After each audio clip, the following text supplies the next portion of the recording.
Welcome back into Rounding Third Baseball, episode 322, the worst of the best of the worst.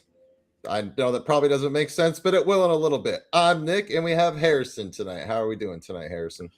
Fantastic. Nick, how we doing? Doing pretty well. A lot of really random kind of news this week to kind of jump into. So we will get into all of that and some other debate topics and a new trivia segment. So we will get to that. But first, make sure you follow and like us on Facebook. You can subscribe on YouTube. You can also follow on Instagram, Rumble, and TikTok. You can also listen on Spotify and Apple Podcasts or wherever you get your podcasts. We also have our affiliate sponsors, Logitech, MLB Shop, and Lids. You can find these links on the tops of all of our socials. So if you do any shopping with these companies, please use our links as we get a nice little kickback with no additional cost to you. Just a great way to support the show. We also have Rounding Third merch on Etsy. We have sweatshirts, t-shirts, tumblers, phone cases. I mean, I bring this up all the time. Look at this thing. Pretty awesome way to get our name out there and to support the show. So check us out on Etsy. And finally on Patreon, we are putting a lot more content over there. So be sure to download that Patreon app, find Rounding Third Baseball, and follow us on there. Just another great way to support us creators, and we need all the help we can get. So try to find us on Patreon and check us out over there. All right, let's start with the unfortunate news of Garrett Anderson of the Angels passing away. Kind of a shock. He was young. Sounds like it was a medical emergency. But just wanted to run down his career and talk about the type of player this dude was, because a lot of people don't talk about how much of a killer he was against your teams. Like, you did not want to see this Angels team when Garrett Anderson rolled into town for sure. 293 career average, 287 homers, 1,365 RBIs, three-time All-Star Game MVP, Home Run Derby champ, and the All-Star Game MVP and the Home Run Derby was in the same All-Star weekend, if you remember. Two-time Silver Slugger, and then 2002 World Series champ. So, man, oh man, this was a tough one for the baseball world for sure. Yeah, he was one of those, like, just a quiet killer. He stayed under the radar. He was a very low profile guy, very quiet, a pro's pro, but he wasn't flashy, he wasn't loud, but he was the last guy you want to see at the dish with guys on base, because he just had a way of finding the moment to kill you. And I mean, I remember as a Red Sox fan, that guy did more damage against the Red Sox, I feel like, than anybody.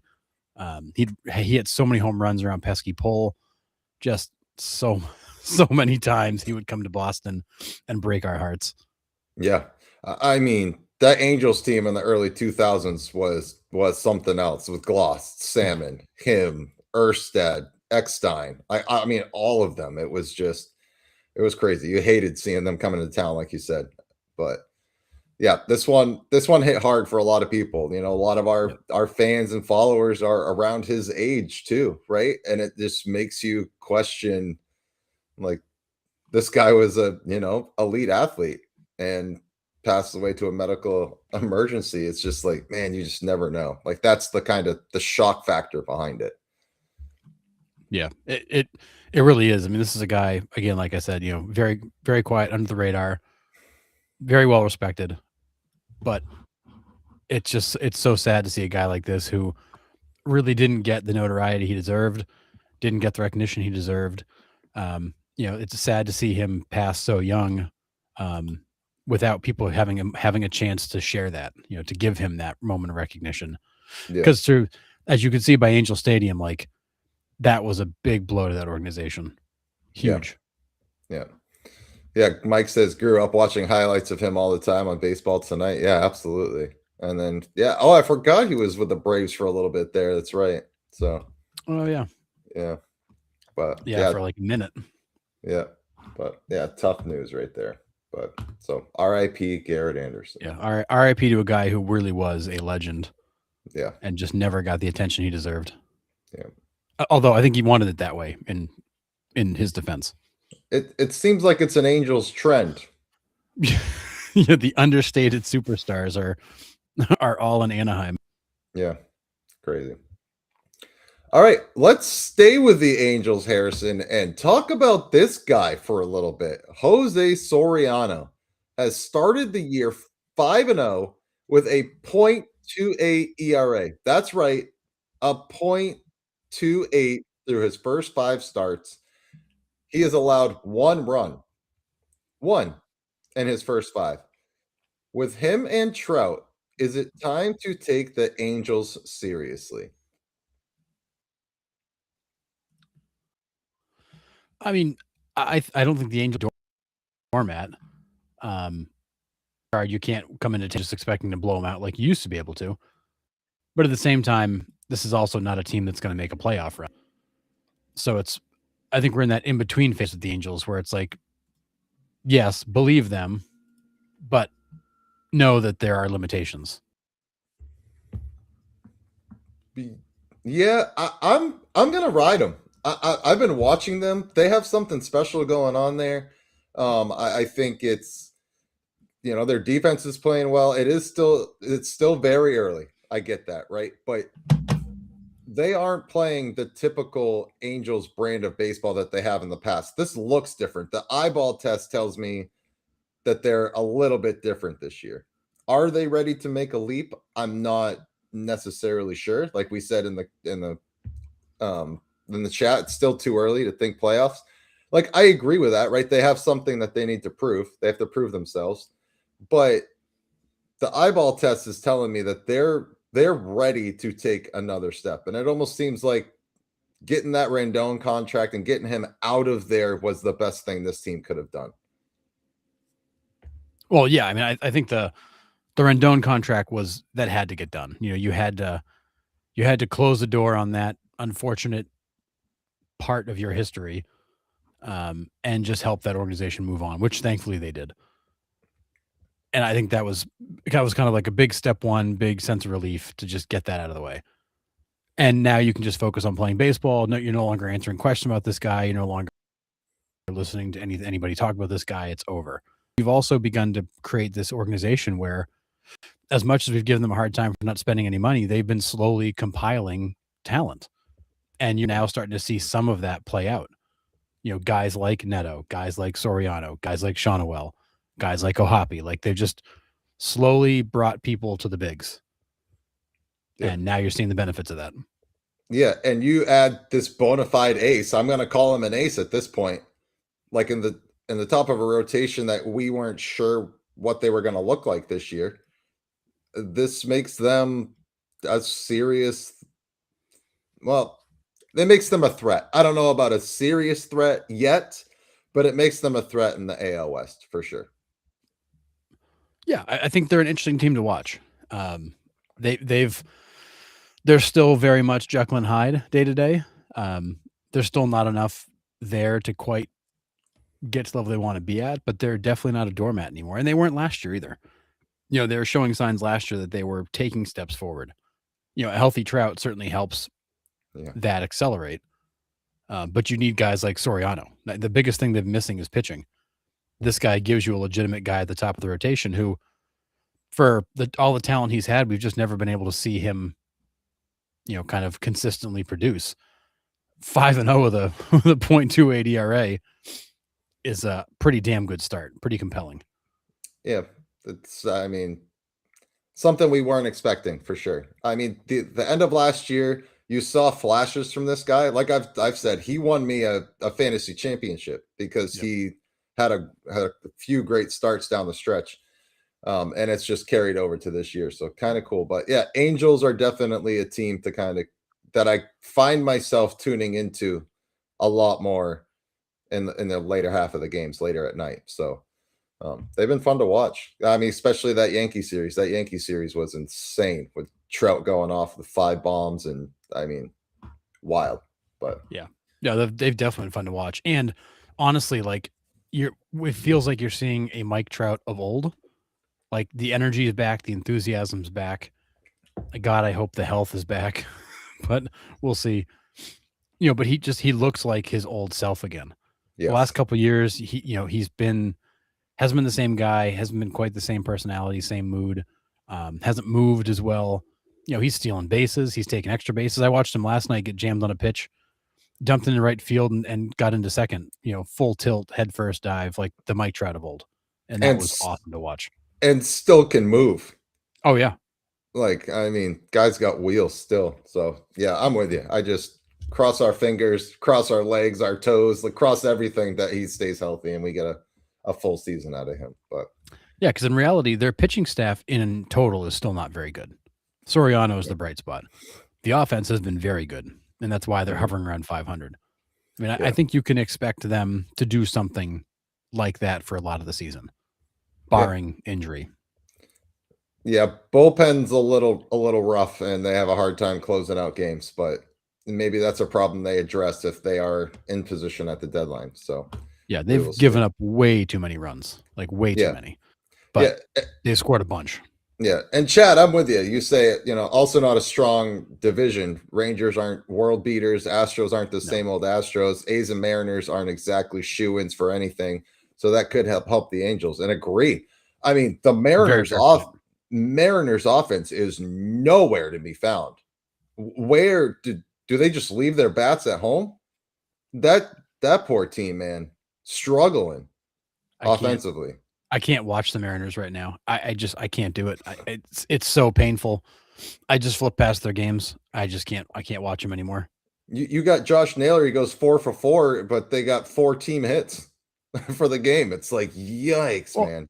And I'm not, not to dump on Cal Raleigh like the whole world is right now, but if I watch him come up to the plate with guys on base and take 3 big daddy hacks from his heels, I'm gonna scream.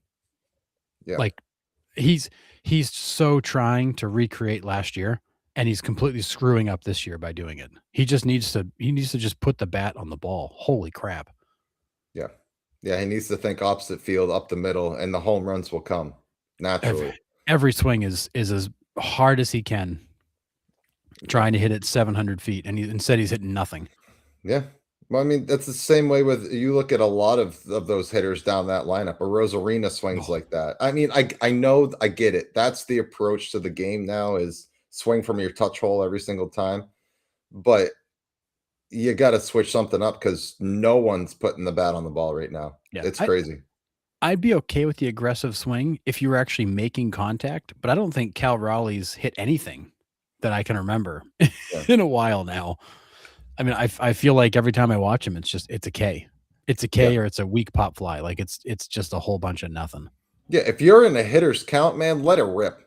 Right? Sure. But there's no such thing as a hitter's count in the MLB anymore.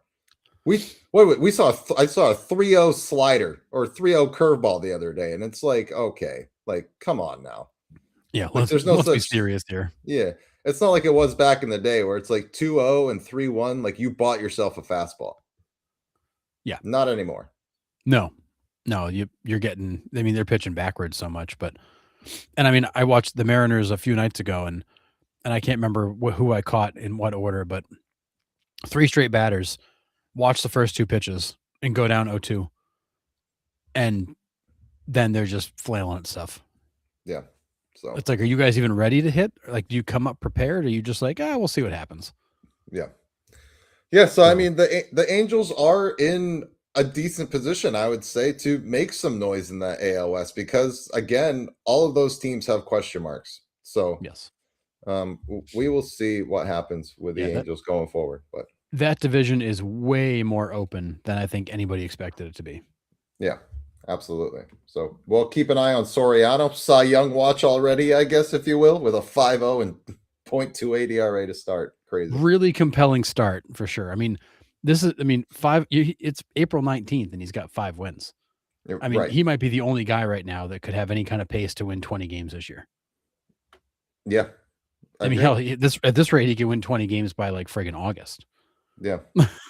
Crazy to absurd. Think. Yeah. All right. Shohei Ohtani. We usually don't like to bring this guy up because he gets plenty of FaceTime. However, we are on a 51-game on-base streak. He extended it today. Will he catch Ted's 84, which is crazy? No. There's no chance he catches 84. 51 is damn impressive, but I mean, 84 is outrageous. I don't see anybody ever touching that record. But I mean, could he do it? Sure. I mean, Shohei, he does get walked a fair amount. He certainly manages a few hits here and there. He certainly could do it. He's one of the few players that I think has the ability to get on base like that. But 84 is outrageous. If he catches this record, are we putting the GOAT crown on him then? Is this another thing that does it? I mean, no. I mean, I think for him, the Cy Young is the frosting on the cake that he's looking for. But I mean, it's just yet another feather in his cap to continuing to march down that path of taking his seat as the GOAT. Yeah, but I agree. Yeah, I mean, to me, the 50-50 I think is probably more impressive than the 84. But well, now we're like, we're nitpicking at records. So just think about that though. If he somehow does get this record, right? He's got a 50-50 season. He has the all-time on-base streak. He's got the 4 straight MVPs. I mean, what are we even talking about here? And if he somehow caps it off with a Cy Young, I mean, yes.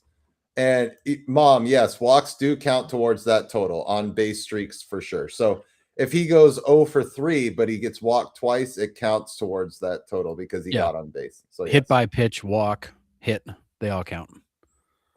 See, I don't like this argument either, Michael. I'm with you. Do you guys count these streaks when they go across 2 seasons? Because I've seen people who say yes and others that say no.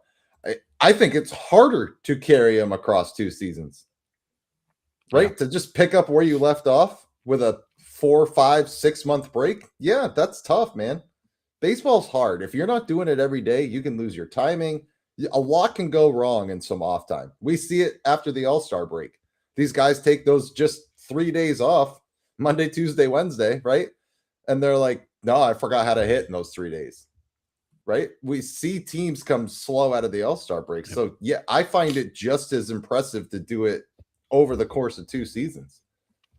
Yeah, so. Now I do get the argument because there's some records that you can't carry over. Like you can't crown yourself the home run champion because you have 70 home runs from August 1st of last year to July 31st of this year or whatever.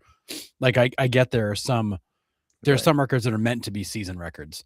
But this is not a statistical season record. This is just a streak. And that's why I think people tend to get them confused. There are certain records that are based on your season stats and some records that are more streak based that do carry over. Yeah. And I've heard this argument many times, and I think people just confuse the two. Because they'll use that argument of like, well, I can't be the home run champion, but it's not a streak. Like it's different, right? Because what if somebody went on a 165 game on base streak? Well, the season's not long enough to support that. So then what do? You just like cut it off because they didn't get there. Like it's one of those kind of, it's a silly argument from people that don't understand stats, but I hear it all the time. Yeah, the one that I see most of the time is Eric Davis from like the middle of one year to the middle of the next had like a 70 and 100 span where like 70 homers and like 100 stolen bases. But obviously it doesn't count because it's across 2 seasons, but right, because those are annual records. Right, exactly. So people use that argument, but it's like those are not the same stats. It wasn't a matter of like it wasn't how many times he did something in a row. It was just how many times he did it in total. That's a season stat. Right. Yeah. And Michael, I'm surprised Bonds didn't approach 84. Yeah. He had to have been up there at some point. I would have thought. I mean, I know Bonds had some streaks, but I don't think they were ever crazy long. But with all the walks he took, it is kind of hard to believe he wasn't. Yeah. I mean, 200 and something walks in 162 games. You should be getting on base literally every night. Yeah, well, they also walked him 5 times a game. Well, fair. I mean, he did have some nights where it was 4 walks in a game. So, yeah, crazy. Yeah, the guy saw 16 pitches all night, but they were all in the right-handed batter's box. Oh, I mean, I still think back to like those Bond seasons, and you see the numbers you put up, and you're like, how? Like, you never saw a pitch to hit. Like, how did you manage that? Right. And the one pitch he didn't miss it. That's the thing. It's because he didn't miss anything. Wild. Which, funny enough, making contact with the baseball is not improved by steroids. Just interestingly enough. Yeah, I don't believe you, Harrison. Anyways, Bonds is up there. I think he had 63, Ed says. So, yeah, I mean, 63 is, yeah, walked with the bases loaded I too. remember. I mean, that, I remember I that's was watching that game and I'm like, crazy. what is happening? Is this really going to happen? I'm like, this is amazing. Yeah. And then we didn't see it again until Joe Madden started putting his madness in there and he walked like Corey Seager with the bases loaded or something like that a few years ago. But yeah, I mean, 51, man. Say what you want about Shohei, and like we said, don't like necessarily giving this guy FaceTime because he's all over the place, but this is pretty damn impressive. So we'll kind of keep an eye on that as it gets going here. All right. Well, the Mets were on a 10-game slide here. Lost 10 games in a row going into Sunday. They lost 2-1 in extras today, making this 11 straight games that the Mets have lost. I love it. Just for the record, I love this. Is it time for the Mets fans to panic?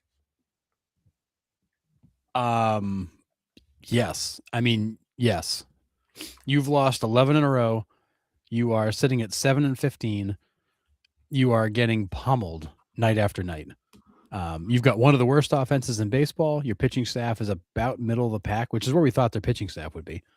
Yeah. They're no better than kind of average, but their offense is atrocious, and they're getting absolutely pummeled every night. And I love it. I love every minute of this.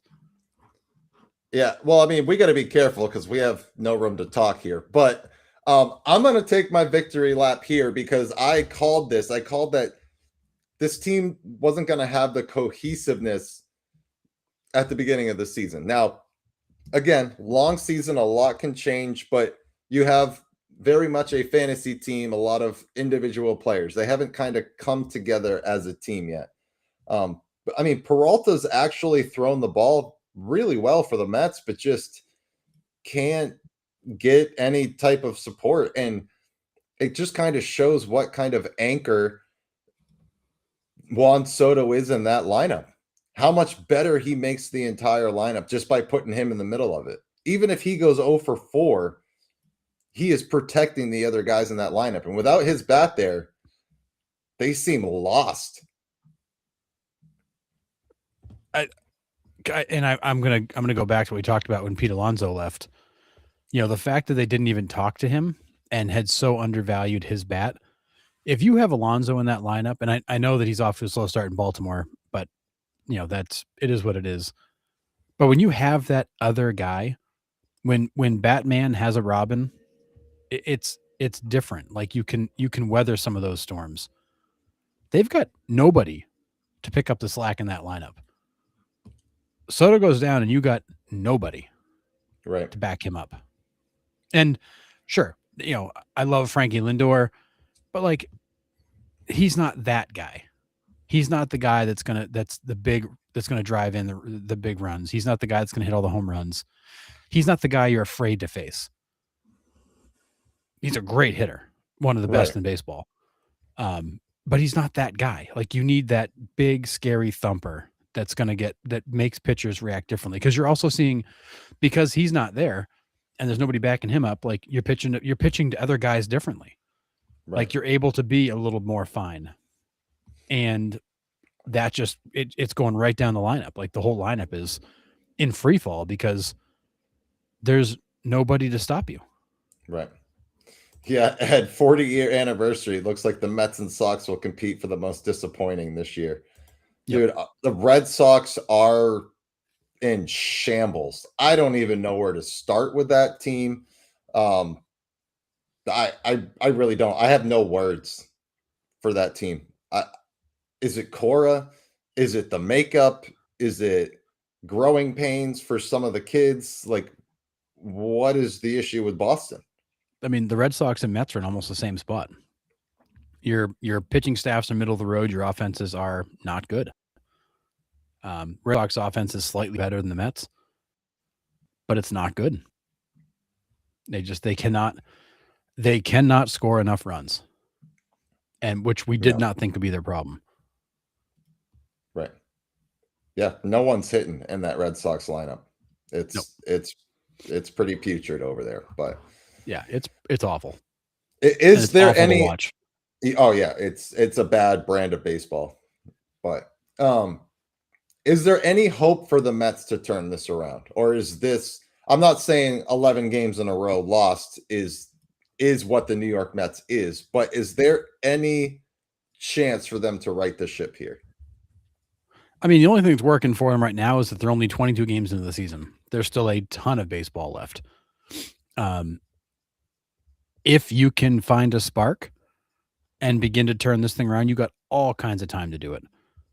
I do think the Mets are better than this, but I was one of the ones I was not picking them to make the playoffs because I don't think they're that good a team, and so I'm not surprised they're struggling. I'm surprised they've lost 11 in a row. That's a lot. I'm surprised they're 7-15.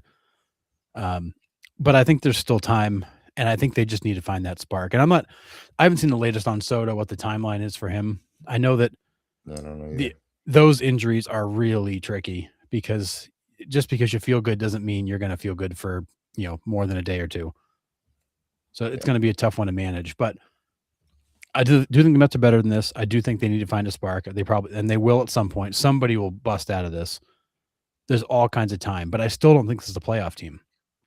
I just don't think they're that good. Yeah. Chad says Mets are what happens when you order your team in Temu but pay department store price. Yeah. I mean, you're not wrong. Yeah, there's one team in baseball history that had an 11-game losing streak and make the playoffs, the 1951 New York Giants. Yeah, I did see that stat the other day. So yeah, that's a good one, Michael.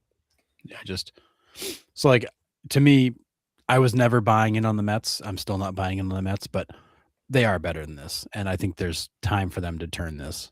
They do need Soto back in the worst way. I agree fully. And Cohen needs to be in that front office, tearing heads off because they've got zero depth, all that money and nobody to help out.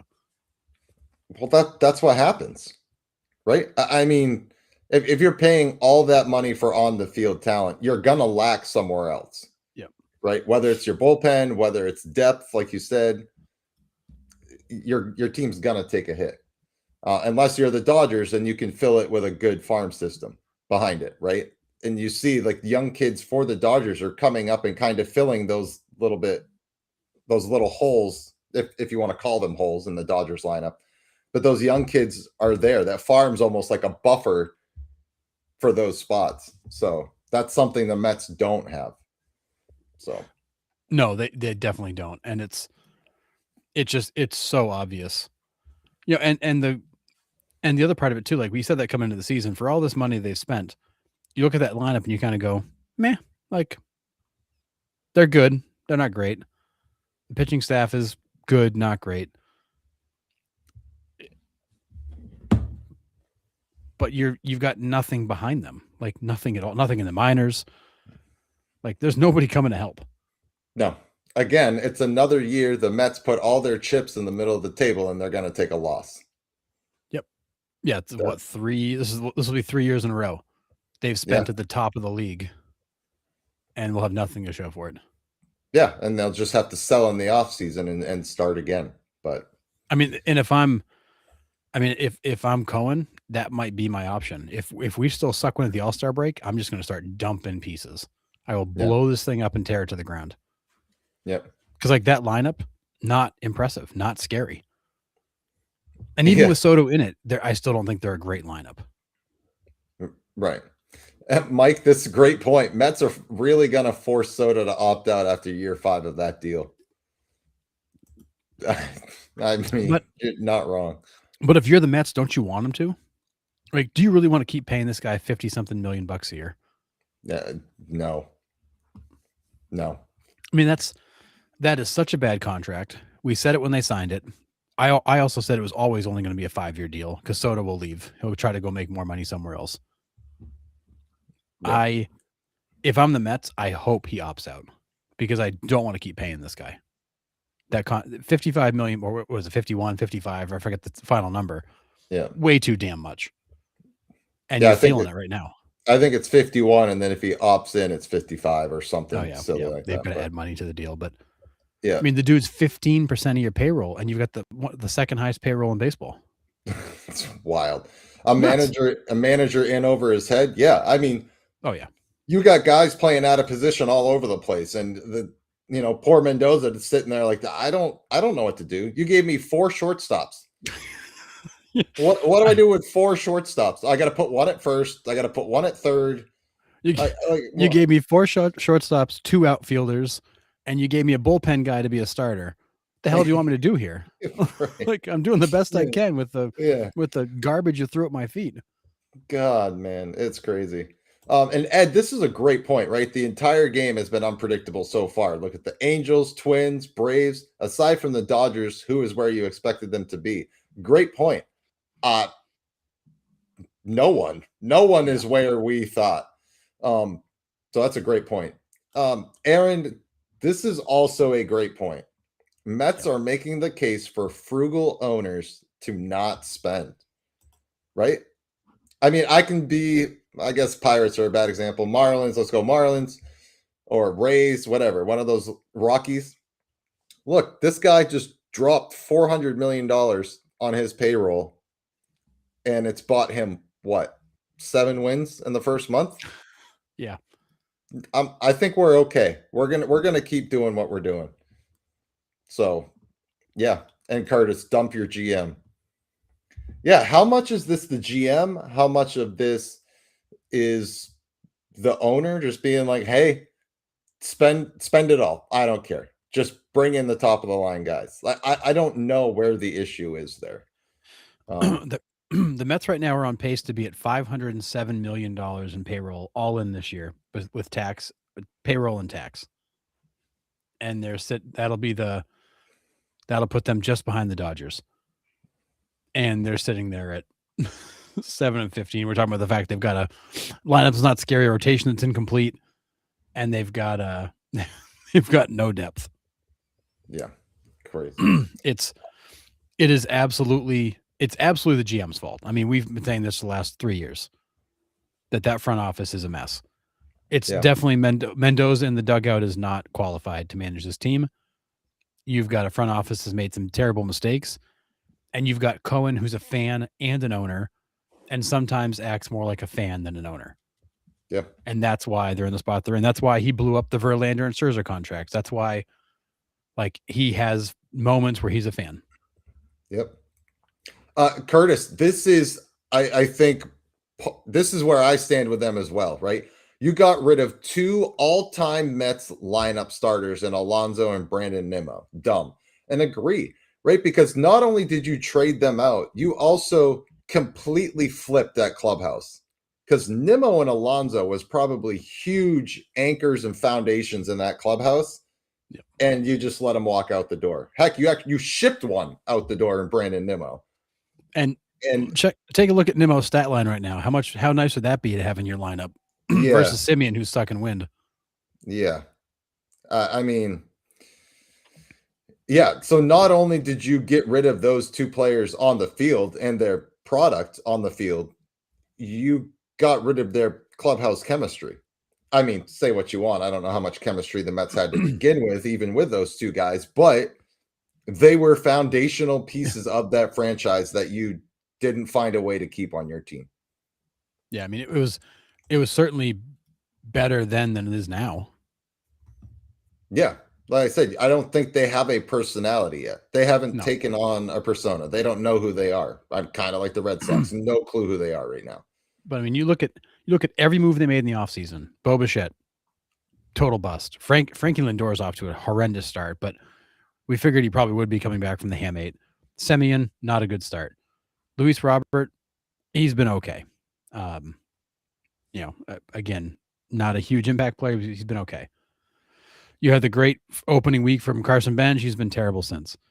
Vientos has been awful. Polanco's been atrocious, like epically bad. I mean, every move they've made has not worked. Every one of them. Yeah. You get what you pay for, and when you make bad decisions and overpay, this is what you get. 1,000%. I mean, we said when they signed that Polanco contract, we're like, really? That much money for him to play out of position? was crazy. I mean, Bichette was like, all right, we get it. It's most likely a 1-year deal, right? Because he signed the Alex Bregman deal, if you will, right? The one with 2 opt-outs. Yep. So he's probably one and done. Let's be honest. But man, Mets are in trouble. And then they got to find it quick, or it's going to be an uphill battle. Yeah, you go down through the rotation. Freddie Peralta's 1-2 of the 4.05 ERA. He's been okay. Clay Holmes is 2-2 of the 1.96. Nolan McLean's 1-1 with a 2.28. So those are your two there's your 2 studs, Holmes and McLean. Peterson 0-3 with a 5.40. Cody Senga 0-3 with an 8.83. Like we said the rotation was going to be a soft spot for them. Yeah. And it is. The rotation sucks. Like the starting pitching sucks. The bullpen sucks. The offense sucks even worse. Which is saying something. I mean, that team is just trash. And are they better than this? Yes, they're better than this. Mm-hmm. Are they a lot better than this, though? I don't know. I mean, if they all get hot, it's a big if. It's a scary right. It's a scary team, because I think all those guys are capable of putting up some serious numbers, right? We've seen it in flashes out of all of them, right? We know Lindor can possibly be a 30-30 guy, but we're also not getting any younger. Simeon's on the backside of his career, right? I mean, Luis Robert can be a 30-30 guy. So they have guys that can get hot, but can 2 or 3 of them get hot at the same time? I'm not sure right now. Yeah. And that's what you need. You need that spark to be, a couple of guys getting hot. Just Bo Bichette getting hot doesn't make a difference. That pitching staff is walking too many guys, giving up too many multi-run home runs. It's bad. Yeah. And you need several guys to start swinging the bat. Yep. And I don't think they got those guys. And honestly, like watching them, like they look dead out there. There's no spark. There's no energy. Even Frankie Lindor seems kind of tame. Mm-hmm. It's kind of like they're just going through the motions. And I'm not sure if that's because they're in this slide. I'm not sure if it's because Soto. I'm not sure if it's just the clubhouse chemistry or lack of.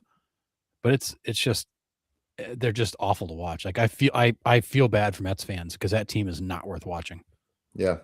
Ed, this is also another great point. Cohen started off on the wrong foot, giving Lindor the huge deal. He signed him when they're like eight shortstop free agent choices at the end of the season. I like Lindor and he's okay, but it just showed a lack of patience from the start. And I think the patience part is the key point right there, Ed, that you're driving home. It's like, oh, he's available, let's get him. Like, do we have a position for him? No, not necessarily, but we'll find one for him, right? And we'll figure it out. He's the top of the line free agent. Let's sign him. Top of the line free agent. Dodgers don't want him. We'll take him, right? Oh, we don't have a spot for him because, again, we signed 4 shortstops in the offseason. We just don't have anywhere to put him. We'll figure it out. And that is a lack of patience for sure. I mean, great point. The rotation is softer than baby poo. Yeah, and right now it's a blowout going up their back. I mean, it's bad. It's that bad. Yikes. That was quite graphic. Well, you're welcome. But it's pretty much, it's like watching them and the Red Sox both right now is just watching blowout after blowout. I mean, yeah, Steve Cohen is running a fantasy baseball team. He's just taking the best player available. Like, who's the best guy on the board? I want him. Yep.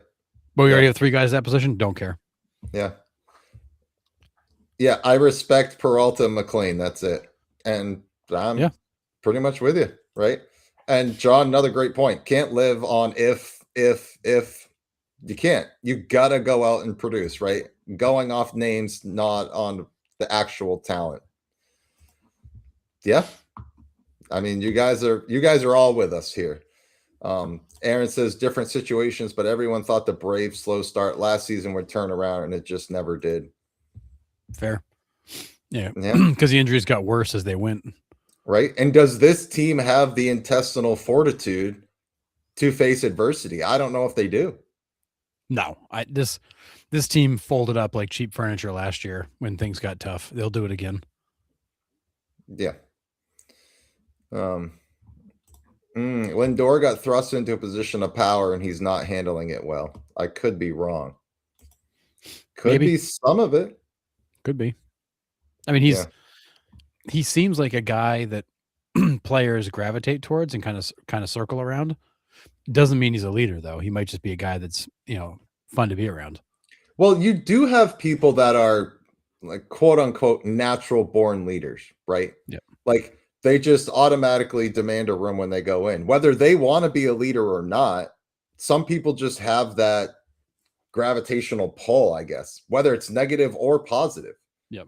which is weird. I'm not saying that Lindor is a negative influence on that locker room, but maybe like you said, Curtis, maybe he's just not handling it well. Like maybe he wants to Mike Trout himself and be like, I just want to go to the ballpark, play, and that's it. But when you sign a contract in New York, there's a lot more that comes with it than just going out and playing the game. Yeah, I mean, he is the highest paid shortstop in baseball, right? Isn't Frankie number one? It could be, or is it Seager still? I think Seager was 10,325. Wasn't Frankie 10,341? Listen, dude, I don't know what I just ate for dinner. I'm not going to be able to regurgitate contract numbers here. I feel like he was 10,341. Seager was 10,325. Yeah, so Lindor is the highest paid shortstop in baseball. Okay. With that comes expectation, pressure, and expectation of leadership. And I think some of those boxes he can't check. Yeah. And it doesn't help that he's coming back from hamate injury and he looks awful to plate. Right. Mets should have fired their manager during that streak. I mean, again, it is early, right? But this is, if it gets any worse, do we see Mendoza get thrown out the door? I mean, we all said he should have been fired at the end of last season when they folded up like cheap furniture. I don't think he's the right guy. I don't think he ever was. So I suspect that he doesn't make it much longer if this is how things are going to go. Is there a right guy out there for this team? Is there anybody that wants this team? Well, I think the bigger question is, does anybody want to come to New York and manage this team? It seems like a dream. I've got an owner who will spend infinite money in a front office who's not afraid to bring me talent. However, you look at this roster and go, but where's all that talent? Because I don't see it. Right. I see some talent. I don't see a lot of it. The minor leagues don't have a lot to offer. I don't think this is like a dream job anymore. I think people would look at this and be like, well, cupboard's bare. The roster's kind of a mess. Maybe I don't want to go there. Yeah. I mean, I wouldn't say I don't see talent. I see talent. I don't see any cohesiveness. And that's from the top down. That's from the ownership all the way down to the players. There's zero cohesiveness, and there hasn't been for a few years. So that's where I think the biggest problem is it just seems like everybody's on a different page on which direction they should go. Like there's no thought. Nobody's on the same page. Yeah. Yeah. And I don't mean there's no talent in the sense like there's nobody good on the team. There's not the amount of talent that supports the payroll they've got or the position they want to be in. Like if you want to have the second highest payroll in baseball, you should have a roster that is scary, not a roster that's pretty okay.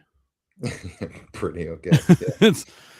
Because I mean, it is. There's just holes everywhere. That's the sad part. You've got so much money tied up in so few guys. I mean, Soto and Bichette are almost $100 million combined. Yeah, it's wild. Bichette's given you jack to this point. I mean, he'll warm up. He always does. Yeah. Like I said, I feel like the Mets have time. Guys will turn it around. They will find a spark. They will be better. I just don't think this is a great team. This is a great question, Chad. Does Soto's injury mysteriously linger longer than it should? I'm not saying he goes full Rendon, but what's the rush if you're Soto? I love the fact that full Rendon is like a known thing now. It's a thing. We'll add it to the dictionary. Yeah. I mean, I don't. If I'm Soto and the Mets, and we're sucking wind, I don't rush him back. Like I give him time to make sure he's healthy, so when he comes back, he stays. Yeah. This would be totally different if you're in September, and like you're absolutely falling apart down the stretch. Like then you put Soto out there on one leg if you have to. This early in the season, I think unless there's some real sense they have to get going, I think you give Soto time. So when he comes back, he stays because you need him in that lineup every day. Yeah. Mm-hmm. Mike Reed says, do you give Beltran the shot you were going to give before Cora, and all that stuff went down in 2017? I don't know if Beltran would even want it at this point. I mean, maybe, but is that a possibility? I don't know. They got to fire Mendoza first before we can even sit here and talk about prospective managers. But yeah, we got to get to that part first. But it's not pretty. No, absolutely not. All right.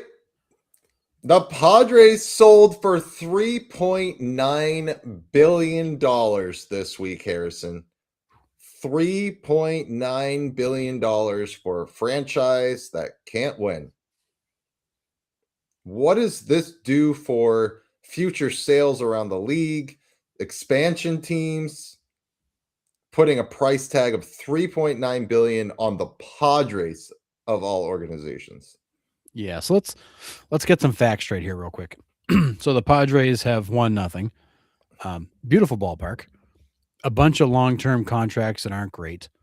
No TV deal. MLB produces their games. One of the smallest markets in baseball. And you're in one of the toughest divisions in baseball because the Dodgers are loaded. This is about the worst. This is one of the worst teams to go spend a bunch of money on. And Jose Feliciano is going to do it. I think what this says is there is still enough desire to own a Major League Baseball team that people are willing to shell out the money to own them.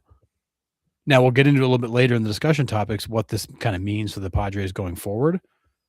But I think this is if I'm Rob Manfred, I feel like this is a really good statement that baseball is healthy, even going into a work stoppage, and actually makes me want to do expansion that much more. Yeah, I don't have much to say on this. This number blows my mind. I never would have thought, for all the reasons you just said, that essentially $4 billion the Padres sold for an organization that it is, I'll say bottom of the barrel, right? Like, yes, they're semi-competitive, but again, they haven't won jack ever. So, like, what are we even talking about here? And it's a $4 billion price tag to just be like, oh yeah, it would be nice to have this team. I don't. If I had $4 billion, I'm not dropping it on the Padres. Sorry. No, would not be my first choice. I mean, again, it wouldn't be my second choice either. Well, no, it probably wouldn't even be in my top 50, but yeah, it's, the original valuation was somewhere around 3.1 billion. Then the thought was, well, we could see some offers as high as 3.5 and 3.9 hit, and everybody's like, holy crap, what happened? Now they did have two other offers at 3.5. Lacob's group, the owner of the Warriors, he was at 3.5, and somebody else was too. I can't remember who. So like that prediction came true. The 3.9, nobody saw coming. And honestly, the baseball world had no idea who Jose Feliciano was before this, because they'd have no reason to. Right. So is that good for baseball? Bringing in a non-sports type owner? Well, he owns Chelsea, the football club. Oh, well, like I said, a non-sports owner. No, I think he's an interesting owner for a couple of reasons. And not to get too far ahead of ourselves, because we'll get into it a little bit later, but he brings a much different background than a lot of these owners do. And I don't know if that's going to be good or bad for the Padres. All right, fair enough. I also don't know if it's going to be good or bad for their front office. Also, so fair. And the players were like, "Wow, it's a lot of money. Things are going to change around here." They will. You may not like the changes, but it will. It will change for sure. Yeah. Aaron, great comparison in some ways. Padres are the West Coast Mets. Yeah, Yeah. Don't Constantly the disagree with bridesmaid. that. Constantly the bridesmaid. Spend a lot of money, go nowhere. Yeah. Forget the winning or lack of their small market team with no TV deal. Got to be teams that would push close to 10 plus billion if they sold. Yeah. Imagine if the Yankees or Dodgers or Red Sox went up for sale. What does that price tag look like? I mean, they value the Yankees at like 8 billion. There's no way that doesn't go up now, Well, right? I think that all that has to get reevaluated given this. I mean, this was Right. This was a 25% premium to what Forbes had originally valued them at. So yeah, I mean, maybe the Yankees are now pushing 9 billion. Maybe the Dodgers are pushing 7 or 8. Maybe the Red Sox are now at 6 or 7 billion. I mean, who knows? This is one of those where two things. One, this is going to float the whole league up. So the owners everywhere are clapping. But two, this makes buying an expansion team for 2.1 billion look like a cheap option. Yeah. Which, if I'm Manfred, makes me want to do expansion harder because maybe I can move that sale price up a little bit. Or at least now I know at 2.1 billion, I'm going to get a lot of interest. A lot of interest, and you're going to get people that bid. Like you'll probably get expansion teams up towards 3 billion by the end of it, right? People bidding, trying to outbid each other. You're going to have a lot of people step forward. So you're going to be able to go pick the right ownership group in the right city with the right package. Because now that spread is very attractive. Somebody thinking they can come in, turn a team on, and basically double their money. Yeah. I don't know. Yeah, Chad said, so another Red Sox situation. This is going to be a money pit for him to turn profits into his other team. Possibly. That could be for sure. But like Harrison said, we'll dive into the Padres a little bit more in a little bit.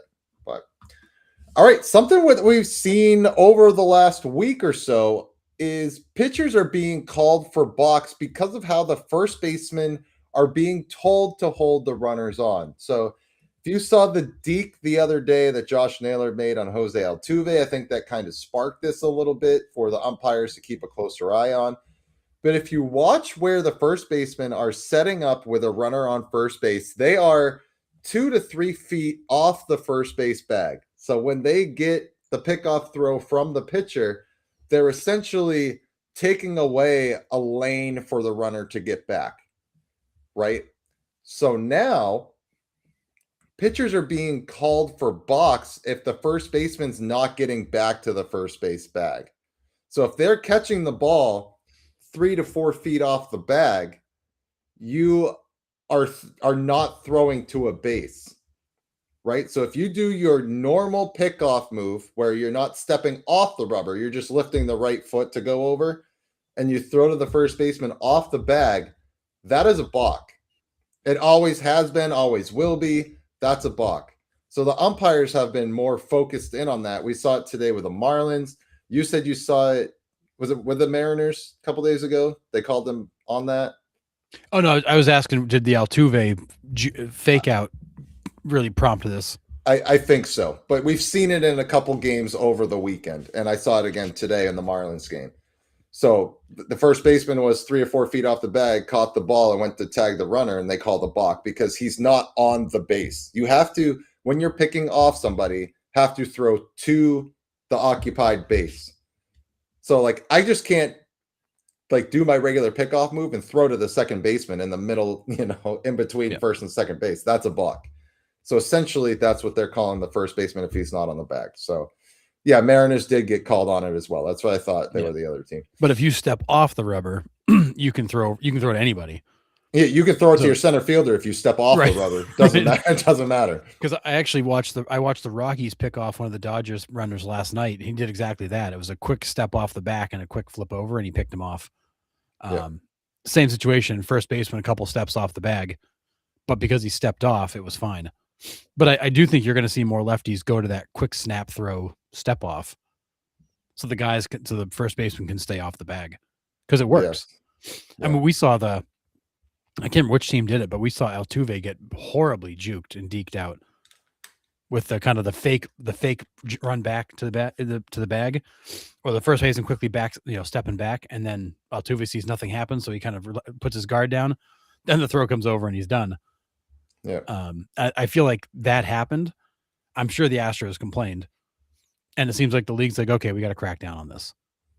Yeah, because we have been seeing it more often. We've seen more first basemen playing off the bag, which I like. I hate this rule for a lot of reasons because now you're limiting the first baseman's ability to play his position. When in reality, he can reach back and make the tag. Like they used to give these guys an area that as long as you were kind of in this circle of a few feet, like they'd call it good enough. right. I know the rule says you need to actually be playing the bag, but they used to kind of give them an area. Remember it was like the old days of the double play where like the guys never kicked the bag. Right. But they gave him the area play. The neighborhood play, they call it. The neighborhood play, yeah, whatever you want to call it. It's kind of the same rule applied. Now they're cracking down on it because guys are getting picked off because of it.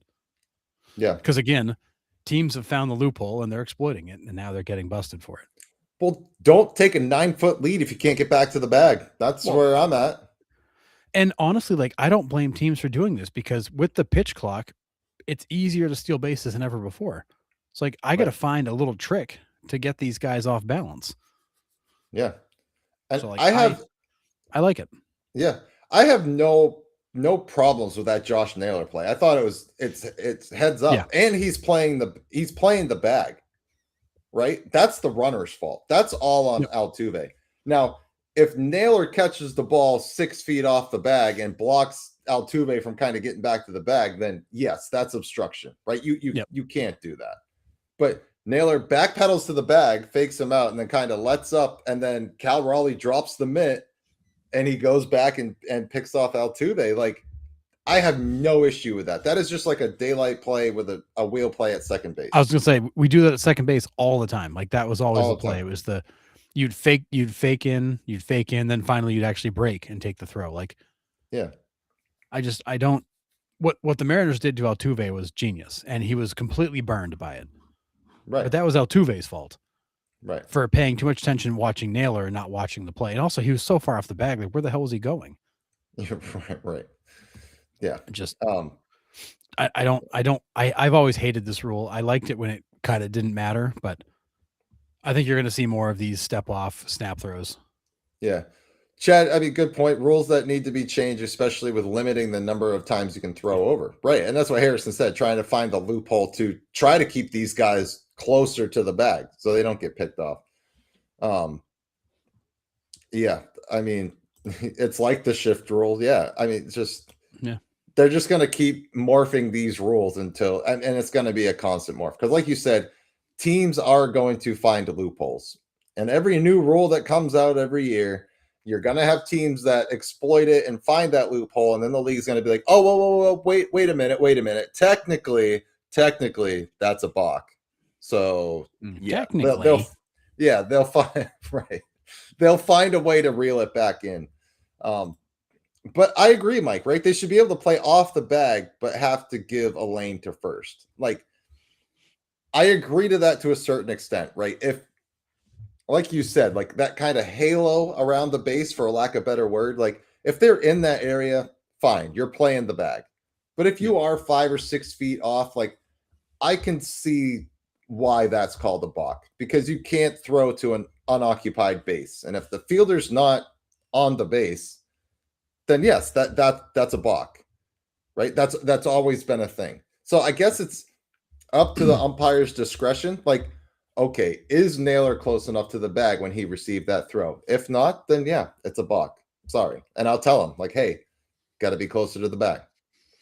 So, like, I have no issue with how they're calling it, I guess. But it's just kind of weird because we haven't needed to talk about this because it's always been a thing. And I guess we just haven't seen it as prominent in the game as we are right now. Yeah, because again, like I think with the pitch clock, stealing is easier, and teams are trying to find a way to keep those guys at bay. And we're seeing a fair number of pickoffs to start the year, which I think is teams getting a little wise to how to handle the pitch clock and manage runners. But some of these things are, I get this rule. I do think it's silly. I think you need to give these guys a little bit of a buffer, a little bit of space. But I understand where they're coming from. I'll be curious how this plays out. But I do think you'll see a lot more guys play the first baseman off and then just do the step off snap through. Yep. Yeah, I agree. Flat cheese. I just want to go back to 2015 rules. DH in the AL, no pitch clock, no shift rule, no pickoff rule, no step off rule. None of this new crap. I, I It was a whole lot don't easier disagree back with then, it. that's for sure. Yeah. No Back ghost when, runners, like it was baseball. yeah, back when baseball was baseball. Let's be honest, the league will close any loophole that helps the pitcher's defense. MLB wants higher scoring games. Not wrong, Chad. And should we leave anything up to umpire discretion? No. That's a topic for a different day, but Yeah. no. If we've learned anything, the answer to that question is no. Yeah. And John, oh no, not another rule up to the officials like pass interference in football varies by crew. Oh, Also, God, disaster. also not wrong, but yeah, just kind of a weird thing that I've noticed this weekend that umps are been told to crack down on. So they actually went in like pretty deep with it in the Marlins game after he got called for it because they were like, wait, because it was also the pitcher's third attempt to pick off the runner, but that's not why the balk was called initially. The balk was called initially because the first baseman was so far off the bag. So just interesting. But all right, Harrison. Who is the worst team with a winning record? And let's just start with that one. Who is the worst team with a winning record? Oh, boy, this is tough. I mean, I don't think the Dodgers are very good. That roster is pretty much lacking any impactful talent, but Brutal. They're awful. yeah, I mean, like I expected the Braves to be good. I expect the Dodgers to be good. The Guardians every year when I don't think they're going to be good, they are. To me, I think the worst team with the winning record is probably the Rangers. I think that pitching staff is fantastic. That offense is pretty weak, although they've been better. And Nimmo's been a big part of that. They should thank the Mets for that trade. Well, and technically, they're 500 now. They're 11-11. Yeah, but they're tied with the A's for first in the AL West. So yeah, again, that division could be back and forth all year with a whole bunch of those guys trading places. But like the Rangers don't impress me. The Rays don't really impress me, but they do have some studs. They just continue to find these studs. And I thought the Reds would be a borderline playoff team again. So to me, the Rangers are the worst of that bunch. I think the Rays are behind them just because didn't think they were quite there yet. And then the Reds would fall after that, but I'm not surprised the Reds are where they're at. I thought they'd be pretty good. It is crazy that the NL Central, all 5 teams are at least 3 games over 500. Yep. Wild. When's the last time the NL Central looked that good? Not in my lifetime, that's for sure. Not even close. For me, I want to. This one's tough. I want to say, I don't want to say the Pirates. I don't because I've been high on them, but I'm tossed between the Pirates and Cardinals. I don't know if they have the sustainability. I don't know if they have the staying power to stay at the top. Now, again, that NL Central is shaping up to be a crapshoot. That could be anybody's game. I mean, the Brewers are technically tied for last place at 12-9, which is crazy. But for me, I'm just leaning Cardinals and Pirates, and I don't know if I can pick between them. The Braves are proving me wrong. Can they stay there even with all the health issues? Possibly. I mean, they have the talent to do so. In the American League, for me, I can never count the Rays out. As much as, they're never, quote unquote, at the top of the division, they're always still freaking good. So I don't think they're the worst team with a winning record. No, they're statistically it's ugly though. They've given up a ton of runs. They're one of the worst pitching staffs in all of baseball. Which also is one of the best offenses in all of baseball. They're a -6 run differential with a record of 12-9. Like they either win by a bunch or lose by a bunch. Mm-hmm. And it's because their pitching just hasn't been very good. Yeah. Chad says Rangers are pretenders. I tend to be with you there. Yeah, I don't. Yeah, that's a team that I thought would finish, third or fourth in that division. Yeah, the Rays always contend when you don't expect it. I mean, They do. 1,000%. They're like the Every Guardians. Just when you want to count them out, they spring back to life. Yep. Every AL West team could see first place this year, 1,000%. With you, Yeah. St. Louis might be the worst, and I think that's where I'm heading as well. Mariners to me have the best chance to turn it around if the offense figures it out. Maybe. Yeah. St. Louis and the Rays are like the exact same team. They give up way too many runs. They score a boatload of runs, and eventually that catches up to you. When you pitch that poorly, you can only out hit it for so long. Yeah. Yeah. Flat Cheese says Cards, Pirates are definitely better. Michael, everyone in the NL Central would be second place in the NL East. Yeah. NL East is a mess. Yep. So I love it. I love watching those. I love seeing the Marlins in second place, the Phillies in fourth, the Mets in fifth. Like, I'm loving it.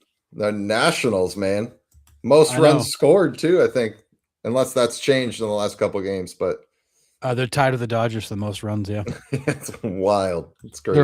Their pitching's also one of the top 3 worst in baseball. So that's rough. When you're tied for the best offense in baseball and you're a negative 13 run differential. That's how bad your pitching is. Yeah, that's not great. Last time I checked, No, not great. When the best offense is getting outscored, that's not a good sign. But again, like, you can only out hit bad pitching for so long. Right, and pitching is not like you guys aren't giving me run support. Giving you everything we got. Man, wild. All right, so let's flip the script, Harrison. Who is the best team with a losing record? I mean, at full health, the Blue Jays. I think the Blue Jays are in real serious trouble because the injuries are mounting and none of them are minor. It seems like everything is just compounding on them. And this season's going to absolutely get away from them. If they were healthy, they're the best team. I don't think they're going to be healthy. So I think the Blue Jays are in serious trouble. Royals are trash. That offense is going to be one of the worst in baseball yet again. They did nothing in the offseason to fix it. We said that all along. That was the one thing they needed to do. They did nothing. Royals are trash. Mm-hmm. I think the Mariners are better than this. Like I said, coming into the season, I wasn't picking them to win the AL West. I don't think they're that good a team. Yeah. And they're not going to be able to repeat what they did last year. Yeah. Greg, you just really love the pain, don't you? Red Sox and Mets fan here. This shit well, that was like brutal. Sean. It's like, dude, do you just like hate yourself? Yeah, that's Michael goes, Greg, double condolences. Yeah, Opie, we're with you. We expected the Royals to take another step, but we also said, like Harrison just said, like they didn't do much to improve. They kind of just thought that they would naturally kind of take that step forward, and they haven't really done anything. They've lost 7 in a row, and I want to say they've scored like 11 runs in those 7 games. Like, it's awful. It's not good. Offense is terrible. And we said it all offseason, like, you need to go sign a bat. Like, we were begging them to trade for Jarren Duran. Like, go do something. Because I like that Royals team. And I thought if they could get a bat, that's a team that could win the AL Central. Yeah.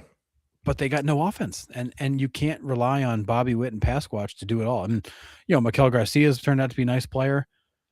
But outside of that, what do you got? Not a lot. No. I know in the comments someone said that could see Phillies possibly turning it around. Ed said that. I mean, maybe they have enough talent to do that. I'm looking, and Giants, Rockies, Mets, Phillies, Nationals, Marlins, and then we got Red Sox, Blue Jays, White Sox, Royals, Angels, Mariners, Astros. Those are all our teams with losing records right now. And this might be crazy for me to say. I think the best 2 teams right now playing are the Angels and the Marlins. Like they are the teams that are playing the best baseball at this moment. I think that they turn it around, make a playoff push. I don't think so. But I'm with you about the Blue Jays. Like, can they get back? I don't think they can at this point. They are way too hurt. They're dead. That you team have is falling apart. you have Eloy Jimenez in your lineup that hasn't played MLB since 2023. He's been sitting in AAA. Yep. I mean, they are struggling. They have guys up and down that lineup I've never heard of, but they're Barger's out, Kirk is out, Springer's out. I mean, Savage is out, Ponce is out. It's just up and down that line, and none of these guys are out for like a week. Like they're out for a while. Yeah. Mm-hmm. Astros, their pitching staff is completely decimated. Worst pitching staff in all of baseball right now. Yeah. I have no faith in my Red Sox to turn it around. And I think I know it's not going to happen because it's Aaron Boone in New York.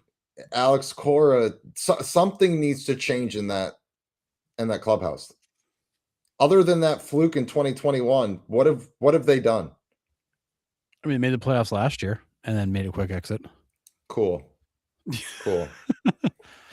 I mean, yeah, but the Red Sox, and we've documented time and again the mistakes that front office has made.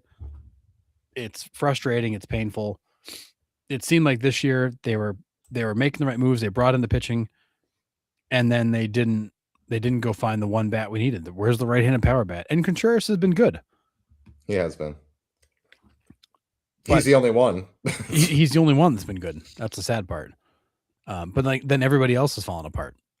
And I think the Jaron Duran thing, and again, like I don't want to pick on a guy with mental health issues, but like that's a huge distraction for the team. Again, third time that he's been a distraction to the team. They look lost out there. There's too much other crap they're worried about, and they're just not playing baseball. Yeah. Curtis says Philadelphia and Angels should be killing their division, but here we are. Yeah. Yeah, I heard the sell the team chants a couple of weeks ago, Opie, but yeah, man, I won't. I mean, and this is also a fair point, Opie. I would have to say Astros is a team you can't count out until they have a bad season. Yes. I mean, that's fair. It's their division until they decide like they're done with it, pretty much. We're done playing with this toy. You guys can have it for a while. So, I mean, it's a fair point, but I think they are kind of like the Blue Jays. Their injuries to their pitching staff will be a huge detriment to them. But man, I don't know. For me, I think that, like I said, the two teams that are playing the best right now for me are the Angels and the Marlins, which is saying something about the other teams that are currently in the basement. Yeah. Yeah, it's not pretty. I mean, the NL West, you got the Giants and the Rockies. You know, the Rockies are showing some signs of life. The Giants just look lifeless. The D-backs have had a good run. You know, the Padres have had a good run. Yeah, but I think in reality, those guys will fall back to where they should be. To me, from what I've seen early on, to me, the best team in baseball right now is the Braves. Yeah. That pitching staff is by far and away the best in baseball right now. It's not that close. Offense is raking. How long that lasts, I don't know. Somebody's bound to get hurt and ruin that, but they're a wagon right now. Yeah, I can't wait for Jason Wood and Michael Simpson to just absolutely rake me over the coals when the Braves don't make that fourth place finish that I predicted. But again, still a young season. But they're outperforming their injuries, which was something I didn't know if they could do because they hadn't proven it in the last few years. I mean, we've been sitting here for the Braves for the last 5 years being like, they're the best team in baseball, but they can't stay healthy. One of the best teams. I'm not going to say the best team, but I mean, that lineup, that core, that rotation, it's like that the back half of that bullpen. Like, how is this team not a 110 win team?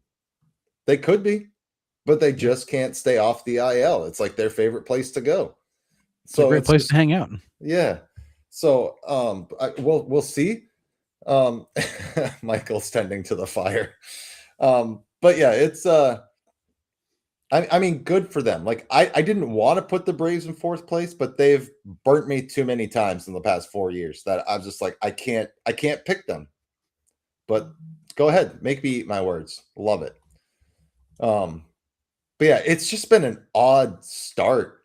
Very. I don't remember a season starting like this, really, where like teams that we didn't expect to do anything are doing something, and teams that we expected to do pretty well start this bad.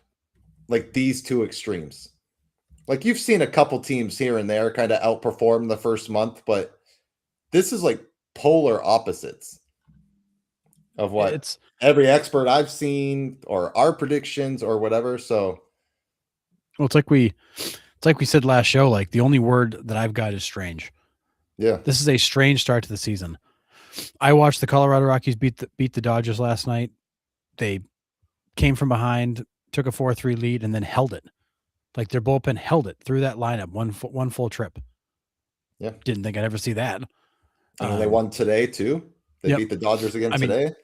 I've seen massive leads blown. I mean, it's just we've seen it's strange. We've seen the weirdest start that I can remember. Yeah. We are going to have a former Rockies player back on the show on Thursday, so we'll be able to talk a little bit more Rockies with him. He's pretty connected with the Rockies, so excited for him to come back on the show and actually talk about his career some more and talk about the Rockies. But that's why we tend to talk about the Rockies a little bit more than a lot of people think on this podcast. But Well, and we love a good underdog. Yes, absolutely. But, all right. Let's get into out of left field discussion topics, Harrison. All right. So I took some more kind of news like topics. I want to make these kind of discussion items. So it's kind of like news, and let's get into it a little bit because I think there's some interesting themes playing out around baseball right now that I think that are worth getting into. So let's kick it off in Orlando. So let me give the backstory here. The Orlando Dreamers, they've now hung this big, massive sign by their office space. They've raised $2 billion. They've got $2 billion committed for their MLB pursuit. They're assembling a team. They are full speed ahead into expansion. Now, the belief is with Tampa Bay sitting tight, which we'll get into them because maybe they're not. The belief was that expansion in Orlando was only going to happen if they could pull Tampa there. So my question is, Orlando's got very deep pockets, a very deep staff, a very deep team in place. Is expansion still possible for Orlando? In my eyes, I'm going to say no for expansion. Now, I think it's a couple things. I don't think it would be smart for the MLB to put a third team that doesn't pull into Florida. I don't think Florida needs a third team. You have some black spots in this country where there's no baseball, right? Yep. Salt Lake City, Raleigh, Charlotte, Nashville. I mean, there's a lot. There's better options, I should say. Like, is Orlando going to pull the first 1, maybe 2 years that they have a team? I would imagine. But again, to your argument that you always bring up, Harrison, why Tampa doesn't pull, why Miami doesn't pull, there's too much to do. Are people going to go to an Orlando baseball game with Disney World there, Universal, SeaWorld, all that stuff? I'm going to say no. Right? I mean, maybe the first couple of years it's cool, but then they're just going to be like, yeah, we're all set. I think their only chance to get a team there is to pull Tampa or pull the Rays away from Tampa.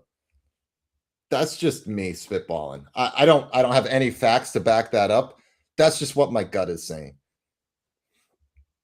Yeah, and I don't necessarily disagree. I think Orlando is interesting in the sense that it's a huge metropolitan area, just gigantic. But it also has some of the greatest traffic through it on an annual basis of any market in the country.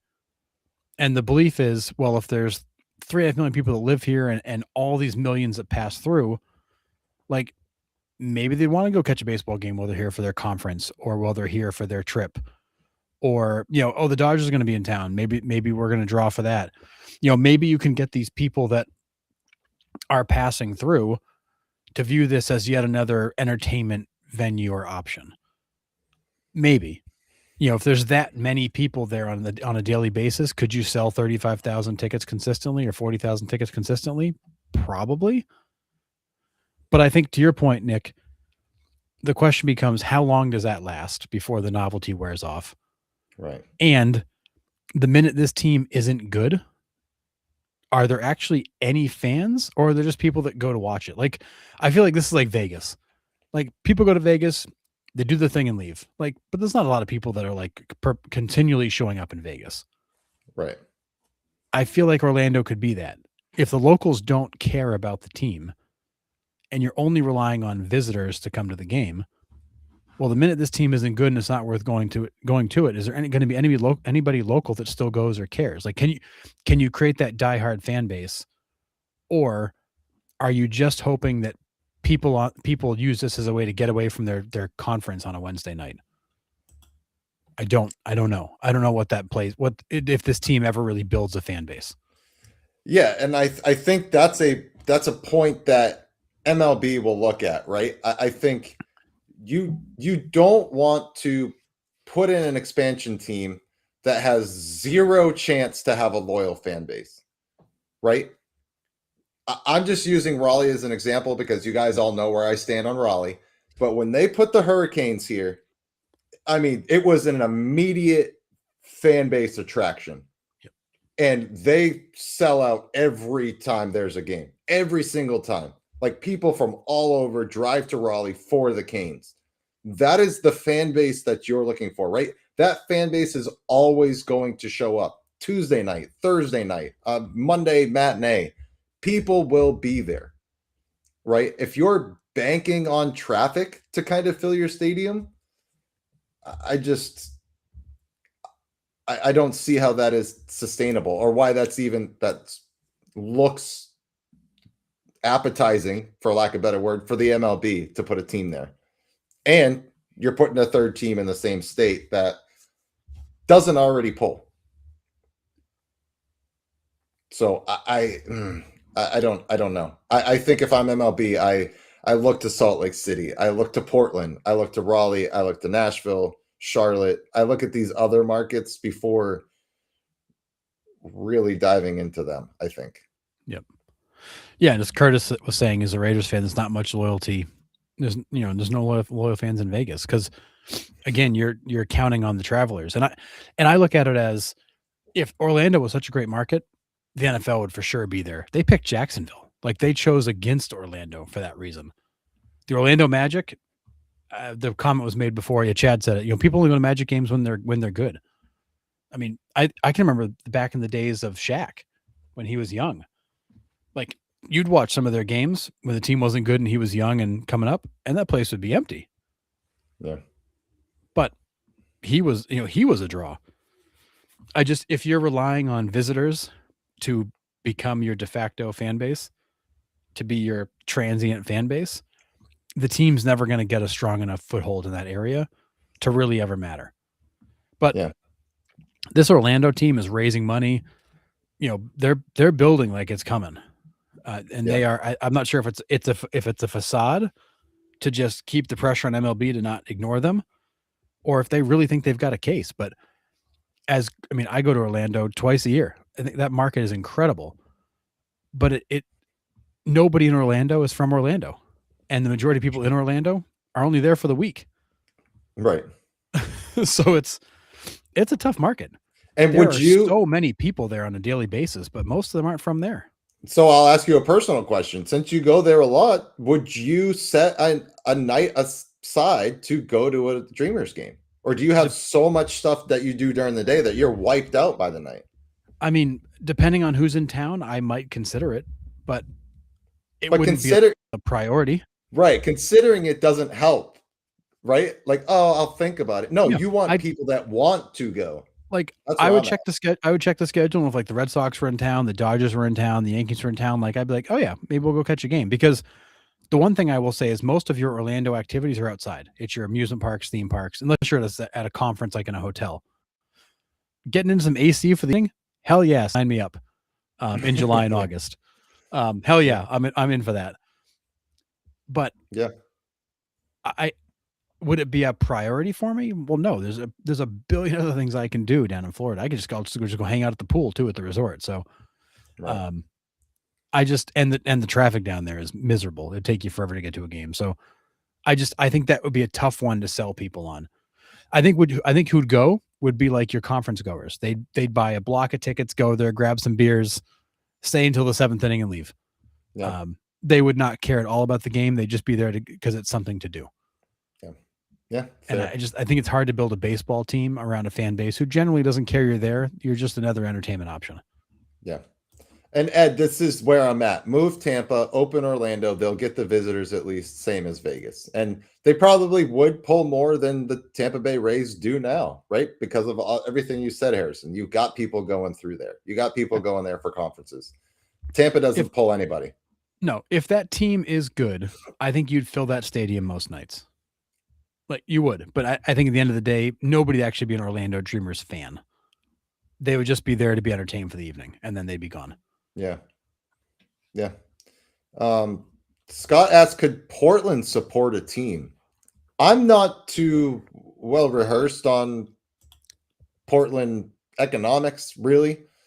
But I mean, they support the Trailblazers, right? Somewhat. They do. And and they've got funding they've been working on. They have incentive plans. I think Portland probably could support a team. Portland's a good size market. I want to say we looked at it, and they're the same size like Nashville and Raleigh, which kind of would put them in like the middle-ish pack of MLB. I think they're bigger than San Diego, as an example. But yeah. My hometown in Maine is bigger than San Diego. I mean that San Diego market is. I mean, we laugh like that's a small market, but it's still millions of people. Right.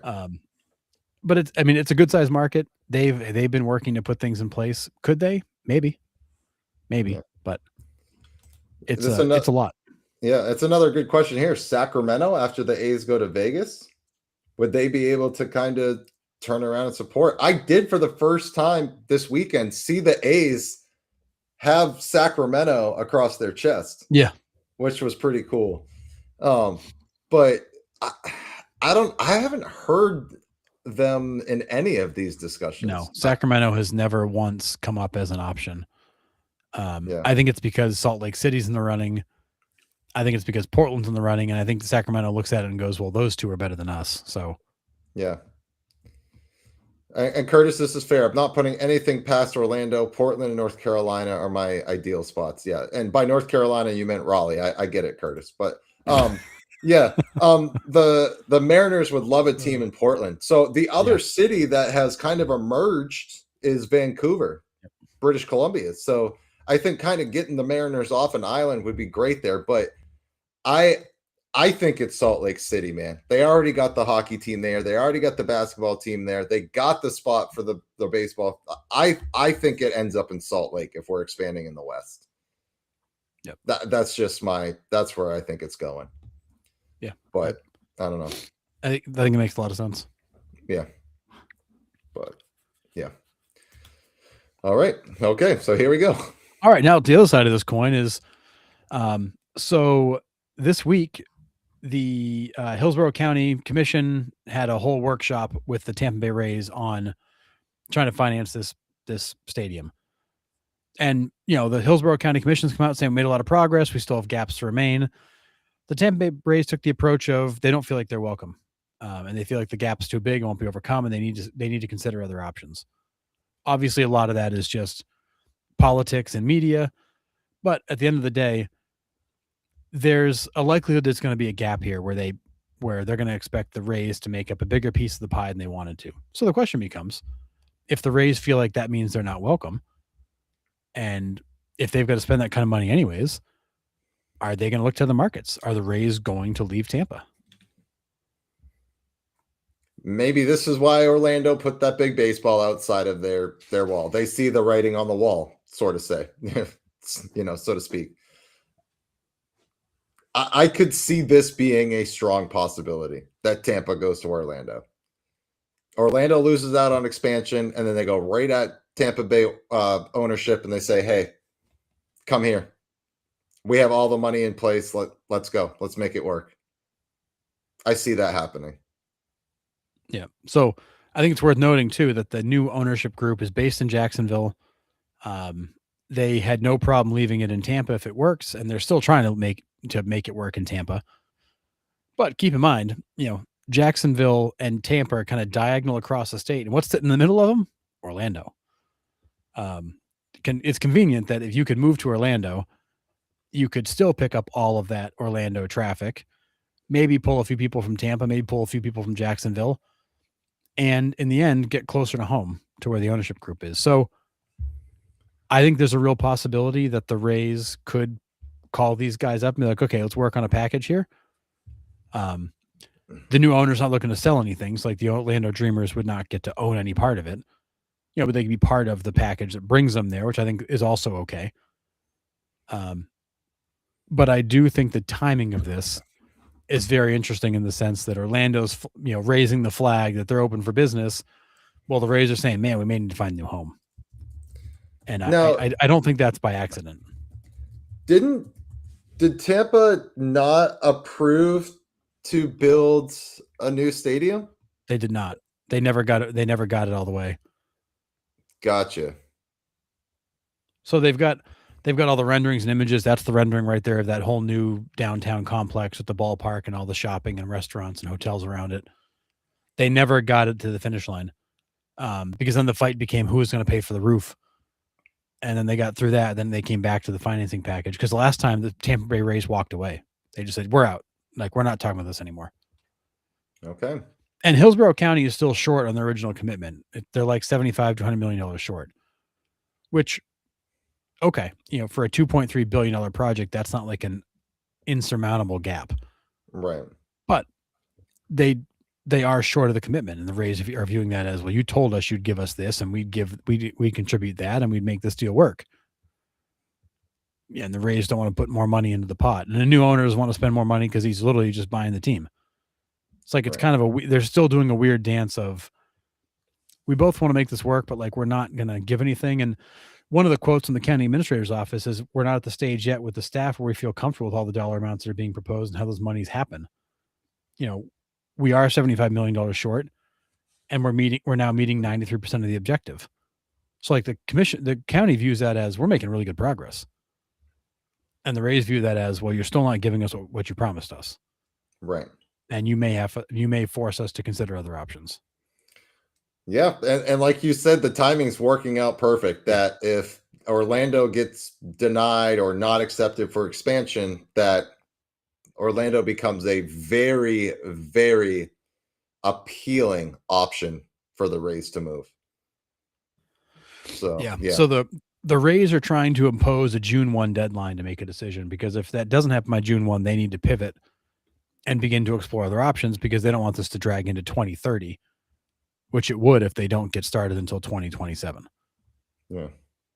So they're trying to throw down the gauntlet and say, we want a decision by June 1, or we're going to explore other options. Yeah. Ed said they should leave. Florida is not supporting two teams now. I agree. I don't have Rays into Dreamers. I love that. I just don't see MLB putting a third team in Florida. You're asking for a lot of problems, because you already have, like I said, two teams that don't pull. I think this would be the best option to do, is to move the Rays to Orlando. In my eyes, that would be the best way to go. Yeah. I mean, it's the easiest solution. Now, whether all the parties can make that happen, who knows? But it's the easiest solution. Just move them an hour an hour across in the middle of the state, way bigger market, and just start over. Yeah. Ed says new ownership, new owner, new identity, new home. Yep. Ed says it's turning into another Oakland. Just get out. Yep. Yeah. Chad says St. Pete was about to, and then politics got in the way. If they stay, they want to be in Tampa, not a different city. Yeah. Yep. I don't know. It's messy. A lot of moving parts, but I mean, do you ideally see Tampa and the Rays getting together? Do you think the Rays already have one foot out the door? I think both parties need this to work because I think the cost of moving would be so much more. And I don't think that the new ownership group is going to want that. You're talking about, new name, new logo, new branding, it's a new identity, brand new ballpark from the ground up, new marketplace. You got to build a new fan base. It's a boatload of marketing and PR to make that happen. I think both parties I think their best option is to make this work. Leaving is an option, but I think the best option is to stay in, or I guess not stay in St. Pete, get to Tampa, but stay in that area and make this work with Hillsborough County. I mean, would it help if they kept the name Rays and just went Orlando Rays? Would that help cut down cost of marketing? You could, but at the same time, if you're going to go to a new market and start over, you almost kind of want that new identity. So it is a fresh start. Yeah. Doesn't mean you couldn't, the A's are trying to carry the A's with them. Maybe they do take the Rays, but being named for an ocean creature when you're in Central Florida. It's named after the sun, Harrison. It's not an ocean creature anymore. Well, everybody still thinks back to Devil Rays when it was the ocean creature. Yeah. But yes, I know they've tried to make the move to the Rays being the sun, and most people are like, they were always the Devil Rays. In my mind, they'll always be that. Mm-hmm. Can you carry that to Orlando? I don't know. Maybe you could. And Flat Cheese, no, the A's are trying not to rebrand with their move. They want to be the A's to keep the history intact. Yep. They just can't use athletics, right? Right. Or they're appealing it. I think they're appealing it at this point. I haven't heard anything about that. The Orlando Axolotls would be awesome. I don't hate it. I don't hate it either. Orlando Wave. Yeah. Yeah. Yeah, they took the devil out. It must have cost them.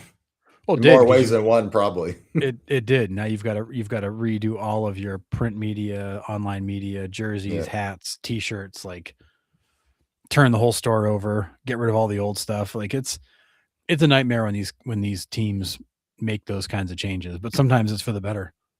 Yeah, agree. All right.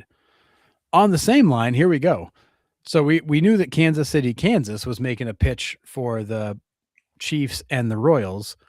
Well, Kansas City, Missouri just approved a $600 million financing package that will keep the Kansas City Royals in the Missouri, Kansas.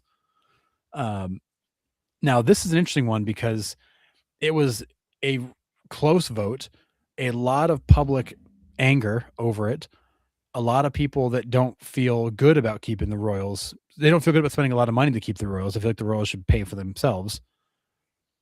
So the question is, Kansas City is going to step up to the plate and put $600 million forward to help the Royals with the whole stadium deal. But did Kansas City make a mistake saving the Royals?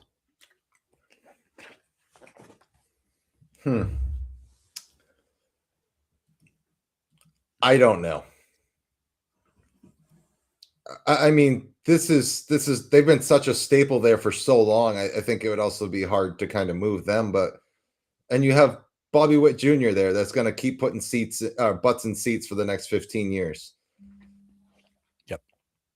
I mean, a whole new stadium, is that what they're trying to build? Is that, or yes, just renovations? What is it here? No, it's a new stadium. They're trying to take the Chiefs and the Royals and basically pick them up and drop them somewhere else into a new package. Although it sounds like the Chiefs may break off and go somewhere else inside of the city limits, but this is a new stadium package. So they're going to take Arrowhead down, one of the most iconic NFL stadiums right now, and move it. That's what the Chiefs want a new home. Wow, crazy. Yeah, I think this is Missouri saying, like, we need this team here. They as much as we tune into a Kansas City Royals game and there's not many fans in the stands, like, this team's not too far away from competing. I mean, this year and the last few years kind of aside, like, they will be in a chance to rebuild. And maybe they're not rebuilding these last couple of years because this has been hanging over their heads. Maybe they're just Yep. waiting for this to all kind of iron out. And then they're telling the city, the state, whatever, that, hey, this is settled. Now watch us go. We have one of the best cornerstone, if not arguably the best cornerstone piece we got for the next 15 years is sitting in the middle of this baseball field every single night in Bobby Witt Jr. We're gonna be at the top of the league here, and we're gonna bring in some money. So maybe that's Missouri looking at them being like, this could be very beneficial for us to keep them here. Yeah, so the vote was 11-1 with one person abstaining. It was a much more contentious conversation. There's a group called Stand Up KC that is very large and very vocal against this, that have been organizing events, rallies to pressure the city council to not do this. It was really driven by the city, not the county. The county kind of took a step back, and the city really took the reins and came up with the package. And it will be the city that owns the ballpark. So this, in Washington Square where they're proposing it be. The Royals have to go pick their location, but the city is going to take on a lot of risk here by, fronting a lot of the money. They're going to own the ballpark. Kansas City's going to the Royals are going to rent it from them. So another one of those situations where the team doesn't own the ballpark, but they're going to have to be asking for repairs, et cetera, and maintenance. But there's a feeling that the Royals don't deliver enough economic value in terms of attendance and activity. They don't spend enough to justify giving them any more money. One of the questions was with this funding, are they going to invest in payroll and make the team better? Probably not. So there's actually a significant amount of frustration with this organization inside of Kansas City and the way it's been managed, to the point where residents are almost okay with the idea of them moving somewhere else, which doesn't sound like a good spot for the Royals to be in when your fan base is kind of like, well, we don't care if you stay. Yeah. I mean, and Ed kind of brings it up, right? They lost the Athletics before your time. Yeah. It wouldn't be a first for KC baseball. And, we've seen Missouri not be able to hang on to sports teams other than the Cardinals, right? I mean, what, the Rams left? I know it's St. Louis. It's probably different than Kansas City, but like, if you're thinking about Missouri as the whole, the state, like we've seen teams move in there and move out of. So it wouldn't surprise me. Maybe they just don't have the finances to sustain a team for more than 40, 50 years. Maybe it's just, it is what it is. And I think the fans are looking for a bigger commitment from ownership to make this team a contender and spend. Again, a tease in 2014 and 15 when they were good, and then it's like, okay, back to the basement we go. Yeah, the NBA left too. Yeah, great point. Oh, right. That's right. They did leave. Yeah. Yeah, so it's interesting because there is definitely an undercurrent of frustration with the organization, a desire for them to be good. And I see the people's point of, if you're not going to spend your money, why the hell should we spend ours? Right. Let's look in 8 years. The Royals could be a spitting image of the Anaheim Angels, where Mike Trout sat there, didn't win a thing, one playoff appearance, 1 for 11 in his postseason career. We could be looking at Mike Trout 2.0 with Bobby Witt Jr. if the Royals don't start spending. So I'm kind of with the residents. I don't even live in KC. And I'm just like, they need to spend. They got the guys. What are you doing? What are you waiting for? Yeah, the window's now. I mean, that American League Central is very wide open and will be for the next couple of years. Mm-hmm. But they can't go get a bat. Yeah. No. Yeah. So did they make a mistake? Maybe. I mean, I know that's not an answer, but I think I'm gonna say yes. I think the Royals will end up exactly like the Angels, the way we talk about them right now, with Mike Trout, Hall of Fame career, just rotting away in Anaheim. Love Mike Trout, love Bobby Witt Jr., but this could be the same exact path. Yep. 4th or 5th in the division every year, maybe a 3rd place finish. We might get up to 3rd, but that's it. I'm going to sit here. I'm going to compile 400 career homers. I'm going to drive in 1,600 in my career, bat 300. I'm going to have, 25, 30 stolen bases a year. I'm going to get all the numbers, but we're not going to win. I just see it as Angels 2.0 right here. And totally could be. And I think that's what fans are afraid of. We're going to invest to keep you guys here for you to be basically irrelevant. And what do we get for our money? A mediocre ball club in a really nice stadium. And one great superstar. Yeah. A superstar surrounded by scrubs, or, a superstar surrounded by not enough. Right. So it's interesting because it's not a good sign when your fan base is actively working against keeping you. So right. Yeah. It's been 11 years since the World Series. Cheap owner. Yeah. Yeah. And not a mistake. You don't want to be a one-team city, Portland, San Diego, etc. And that's a good point too, right? You want the Royals and the Chiefs to be kind of a package deal, right? You want two teams in the same spot because then your season is completely sustained by sports. Baseball runs into football, football runs into baseball. Like there's a month of downtime between football and baseball. Yep. So ideally, that's the best overlap. I mean, the most ideal overlap would be basketball and hockey with baseball, but that's whatever. But I mean, you don't have that much of an overlap. You have 1 month of downtime before the Royals come back after football season. And that makes a sports complex like that viable because now restaurants, hotels, and all that can count on the fact they're going to have basically traffic and activity all year. Right. Yeah. So I don't know. We'll see. You want that revenue period. I totally get it. Absolutely. But is the city going to get out of the Royals what they want? I'm going to say no. Yeah. I could see this being exactly like that. This is a team that's going to continue to kind of like hang on the fringe, but not really go for it. Yep. I agree. All right. Last one for you. So we learned about the $3.9 billion purchase price, which obviously still has to get 75% owner approval and blah, blah, blah. Like there's all the hurdles to clear, but it seems like that is likely to happen. So Jose Feliciano's background is private equity. He buys real estate. He buys companies. He figures out how they make money. He breaks off the pieces that don't make money and then keeps the ones that do. He's in there to maximize profit. However, he's also the owner of Chelsea and has been known to spend absurd amounts of money in Chelsea to not win. One of the comments he made to reporters, so Chelsea just posted the highest pre-tax loss in English football history. Funny how we've been talking about that in baseball all along. His comment was, if you own a sports club, you have to understand that you're a steward of something much broader, and the impact on the community is much broader than just a business or just a sport. We intend to win the Premier League soon. I think we put in place a much more sustainable system in terms of players and development that I think is yielding results right now. So a guy who believes a team is much more than just a economic thing.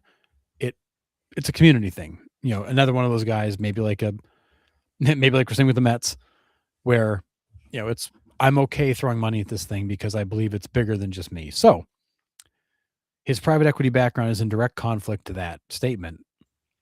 So my question is, what is the future of the Padres? Is he going to go in there and gut this place and run it lean, or is he going to go in there and throw money at it?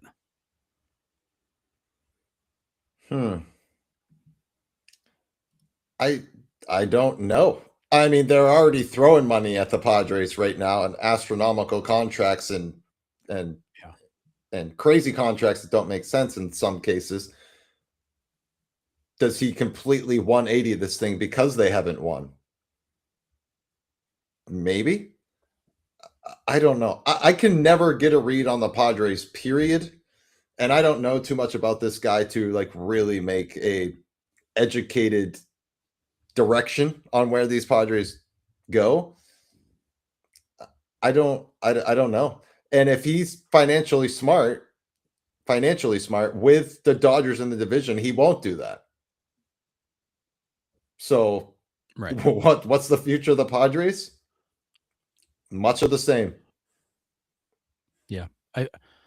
I feel like what you're going to get with Feliciano is that he's going to bring a discipline and accountability from his private equity days to that front office. But he's also going to bring a big checkbook. What he's proven is that he's a guy who's not afraid to spend money when it makes sense. I think Cohen's showing us what kind of reckless fan spending does when you just go buy the best players and hope it works. I think the difference between him and Feliciano is Feliciano has got money. He's not as wealthy as Cohen. His net worth's like $4 billion, where Cohen's like 20. But Feliciano brings them the discipline to go into businesses, figure out what makes them work, eliminate all the stuff that doesn't work, and focus on the good stuff and make them better. I think you'll see him go into that front office and make a lot of changes and expect a lot of things from them. But in return, if you can show me why it makes sense, I'll give you the money. Because he's not afraid to spend money. And he's proven that with Chelsea. They throw an absurd amount of money at Chelsea. Yeah, I mean, that's fair. Michael says lean because they're throwing money at it and it's clearly not working. So maybe at first, kind of like what you said, Harrison, just to kind of get their footing and then, gradually make changes. I could see him go in there and tear this thing down and start completely. over. I could also see him go in there and be like, okay, how do we fix it? Give me the three steps that fix this organization, and then let's go do them. Yeah. Mike says they're going to start slowly regrouping if they get a new GM, and if he doesn't fire Preller, they're going to spend money. Yeah. And I don't know what Preller's future looks like. I used to think very highly of him. The last couple of years, he's made some huge mistakes for them and traded away a lot of talent for nothing. Yeah. I will be curious what I think that whole front office is going to get either an overhaul or an enema like they've never seen before. Right. He is going to go in and clean that place out. Yep. And Curtis says the same. I just don't want them to change their color scheme for the 1,000th time. He's also absorbing $300 million in debt also. But, I mean, the pocket change at that point. But well, yeah. And I would assume through this closing, it probably gets wiped out anyways. But yeah. But either way, I mean, you had the Seidler family where they've been battling in court for the last 2 years. I'm not even sure who's actually at the helm technically. Now you're going to have an owner who's at the helm, who's an incredibly smart guy, who knows how to make things work, who I think is going to demand a much higher level of accountability and transparency from that front office. But if you can make a case, he's also going to give you a checkbook. And I think that's what's different in San Diego is that they're not just going to go recklessly sign these crazy contracts. But if it makes sense, they will absolutely throw money at players. Yeah, they'll do their homework. Yes, I think they're going to do their homework, but they're also going to be far more disciplined than they've been. No more like why would you give Machado an extension on top of an extension? Well, right, which isn't hard at this point to be more disciplined than what they have been. But I just, for me, the Padres are such a mess, like contract wise, that I mean, yes, they're playing well right now, and like Flat Cheese just says in the comments, is Mason Miller a bigger corner piece than Tatis at this point? He's been untouchable. No one can even get a bat on this guy right now. It's gross. They're celebrating when they foul one off. Like that's how dominant Miller's been. But so yeah, possibly. I'm with you. I think the cleaning house is what I think needs to be done, because I think the personality that you've had in that clubhouse, in that organization, is a little rough, kind of not a winning culture. Again, I'm not in that clubhouse. I don't know for sure what goes down, obviously, but just looking out at the product on the field, there's no sense of urgency to win out of these guys. It's very like laid back, like California vibe to me. Like that's what that team just screams to me. There's no sense of urgency to win. does that make the owner just be like, yeah, well, it's time to hit the reset button? And this is the time to do it. When the Dodgers are just running away with everything, this would be the time to reset your entire organization and build it up for the next 4 or 5 years. Because listen, Otani's not going to be there forever. Freeman's not going to be there forever. Betts is not going to be there forever. But, and I get the Dodgers will reload with Skeens and Skubal and Witt and, whatever. But this is the time to reset your organization and have it back up and quote unquote running in 4 to 5 years. This is the time to do it. Yeah. And I think what you get with Feliciano is a guy who's not afraid to go in there, tear something apart and make it better. That's what the whole private equity business model is. I buy you for less money. I tear you apart. I make you worth more money, and then I sell you. And I squeeze every nickel I can out of this thing. I think what you're going to see is he's going to do the tear it apart and make it better piece, but not necessarily squeeze every nickel out of it because he's okay with spending money. He's okay with not making money from this. He wants it to be, a thing, an important thing to the community, and he wants to win, which I think that's where you get kind of the best of both worlds, but that's going to be a big transition, to your point, for this organization to go from a world of we don't really know who's in charge and it's kind of loosey-goosey here to like this guy demanding answers and results. Like that's going to be different. Yeah. He's one of the 30 guys who've made ridiculous money in other ventures. Hard to predict success on that. He'll probably start out spending a bit to keep the panic down. That's a great point, Ed. Definitely see that. Curtis says, I'm not knocking them in the playoffs again, but bridesmaids once again. They look happy to me. We're seeing things differently. They're thriving against the criticism. Yep. Yeah. I mean, I think that's fair. I don't know. It's always been, it's been a weird organization, especially the last, I would say 10-ish years. Yeah. Right. Ever since, I mean, Machado hasn't been there 10 years though. No, 2019. So 7 years. But okay. So either way, whatever. He's been there a while. Yeah.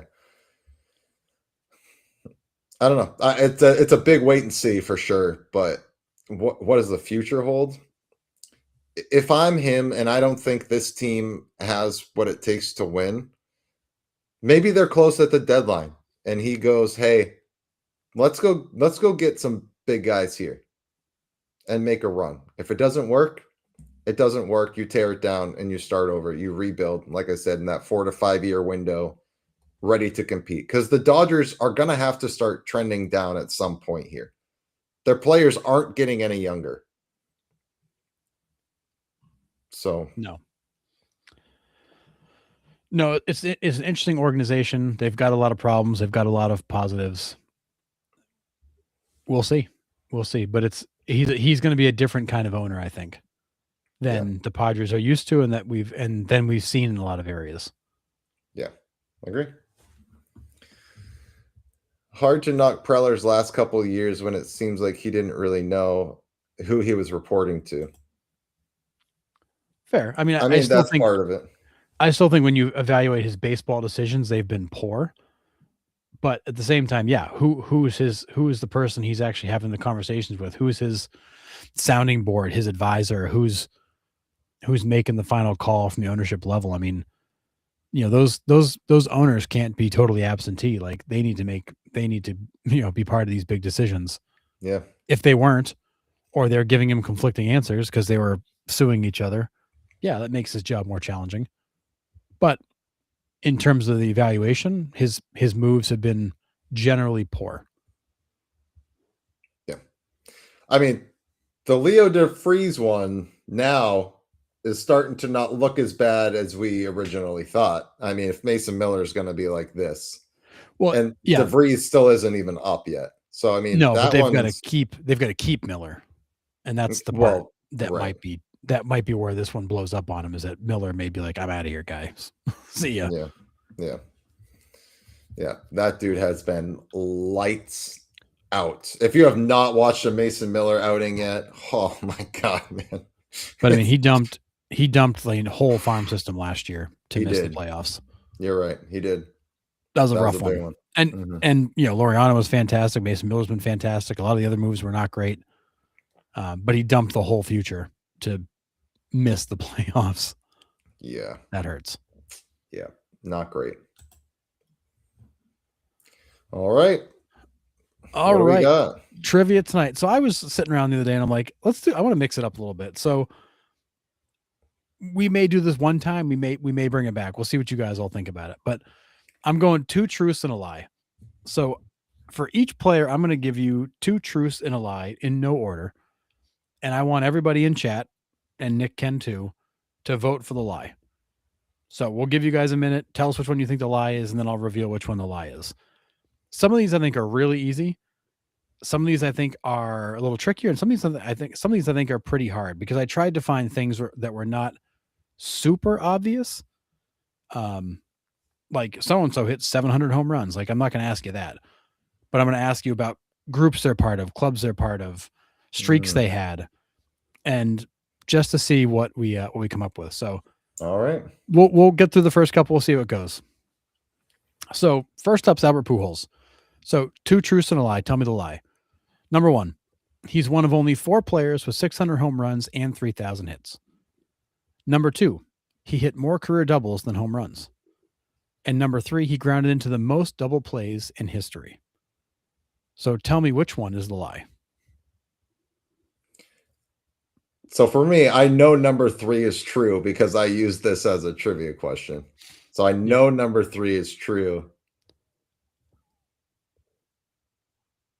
I'm gonna go with number 2. 705 career doubles would be nuts. Yeah, number 2 is my vote, but all right, let's see what chat says. 4. I'm trying to think of the 4 players. So we got 3,000 hits, Nick. I mean, that's what I mean. So we got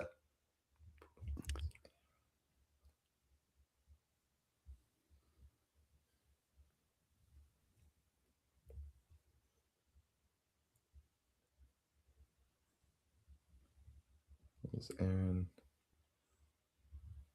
We got 1 vote for 1. Looks like everybody else is voting with you on number 2. I'm trying to think of the 4 players with 600 homers and 3,000 hits, though. It is. It's Pujols. It's Aaron. Did Mays get 3,000? I don't know if Mays got 3,000. I'll give you the complete list because it may not be 4 because it might be a lie. Oh. Well, look at you. All right. So we got all pretty much 2s in the chat. So mostly 2s. All right. So let's flip it. So the lie is number 2.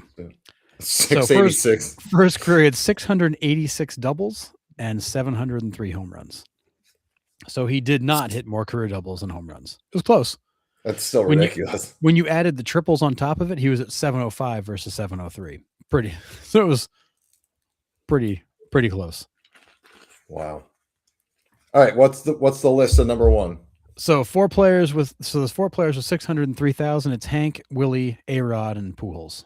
A-Rod was the 4th one I was missing. Yep. I don't count him because he did steroids. Yeah. Moving on.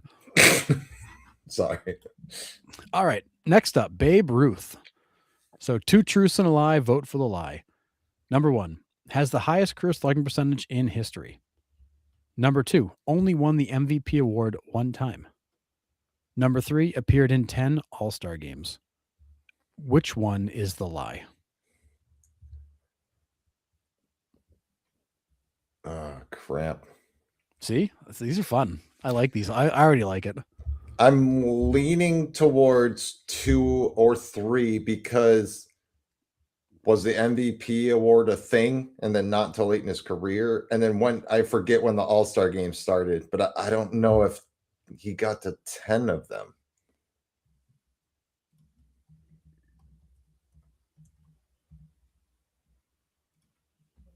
Oh.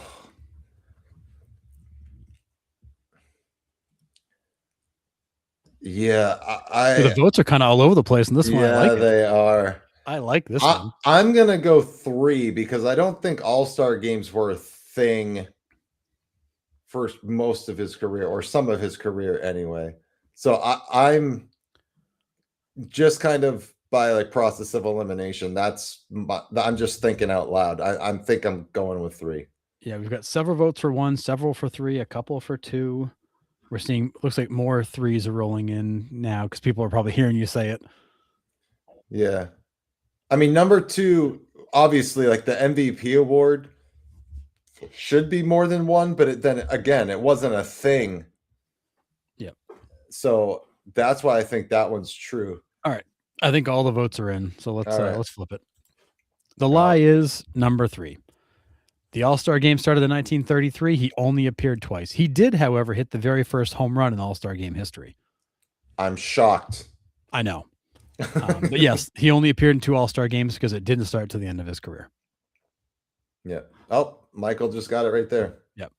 I say Michael loves to just like throw facts in the chat and ruin my whole argument. So thanks, Michael. But yes. So yes, he only did win 1 MVP, which is shocking. But again, the MVP was also something that came along a little bit later. Yeah. And he does have the highest slugging percentage in history, and it's not close. I'm sure it's not. He's at 690 career slugging.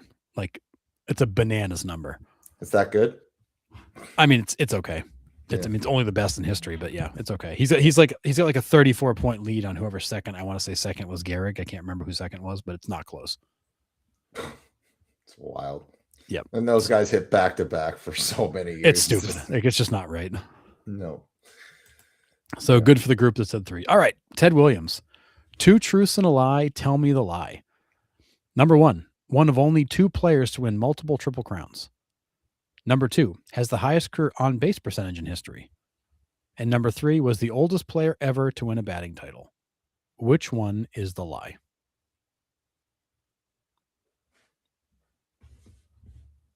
Oh, Michael said the rules in the 20s for MVP, you could only win it once. You're right. They did limit it because they were trying to spread it around so that one player couldn't dominate because everybody knew the fact that Babe would win it every year. Yeah.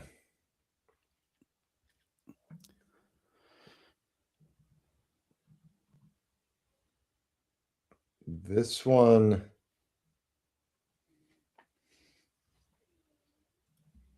has the highest. He definitely has the highest career on base percentage in history for sure.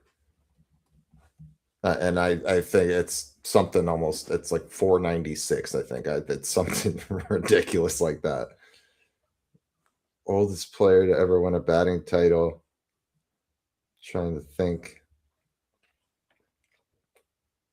A lot of votes for 1. I'm trying to think of the other player to win multiple Triple Crowns. That's where I'm going with my thinking there. Because Yaz definitely won 1. I don't know if he won a second. Everybody's going 1, but I'm going 3. I'm going against the grain. I think somebody older won a batting title at some point. I'm going number 3. Just for the heck of it. So we got chat voting pretty much 1 across the board. Yeah, I'm going against the grain here. You're going 3, you said, or 2? Yeah, I'm going number 3. Okay. All right. Let's flip it. Oh, wow. Let's go. The lie is Lucky number 3. guess. He's the oldest player ever in the American League, but Barry Bonds is the oldest ever. He was older by like 42 days in 2004. That was literally just a hunch. I had nothing to stand on. I couldn't think of someone that was older. But yeah, Bonds just barely beat him to be the oldest. It's funny that Bonds actually, qualified for a batting average. I know. So anyways, the second multiple Triple Crown winner is Rogers Hornsby. He won 2. Hornsby's 22 and 25. Yeah. Such a different game back then. Yeah. Crazy. But I mean, multiple Triple Crowns is berserk. But yeah, it's pretty wild. But yeah, I wouldn't have guessed it was Barry. I was thinking it was going to be somebody like a Rogers Hornsby or something like that would have Curtis semantics. Yeah. Oh man. That next one. That was a flat out guess. So you're welcome. Yep. All right. Jackie Robinson. Since we had to talk about Jackie Robinson and Jackie Robinson Day, figured we should just talk about it again. So 2 truths and a lie for Jackie Robinson. Tell me the lie.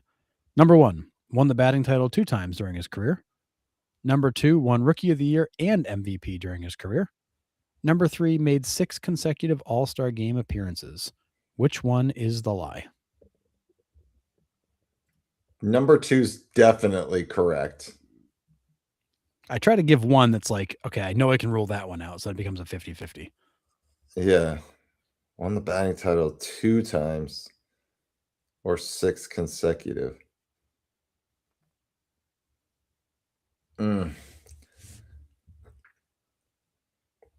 I'm wondering if it's 3 just because he might have made 6 All-Star game appearances, but weren't consecutive. Maybe that's the lie. Won the batting Could be. title twice. I'm pretty sure he has at least one batting title in there. Not sure about the second. Yeah, Michael's just spitting out stats at us now. Oh, stop it, 47 Michael. Rookie of the Year, 1949 MVP. Don't be that guy. We ruled number 2 out. Yeah, number 2 is definitely true. I'm going with 3, but I mean we're mixed on the board here. We got 3 1s, 3 yeah, 3s. It's all over the place. Actually, it's pretty well split. Now it's pretty well split. Last couple votes have come in. It's split 50-50. Oh no, it's not. We got 4 for 1. Oh, okay, yeah. 4 1s, 3 3s, no 2s because we kind of gave that one as fact. Yeah. All right, flip it. The lie is number 1. He won the batting title 2 times during his career. In fact, he only won it once, and that was during his MVP season of 1942. Dang. Well, I was doing well. There goes my consecutive streak, if you will. Yep.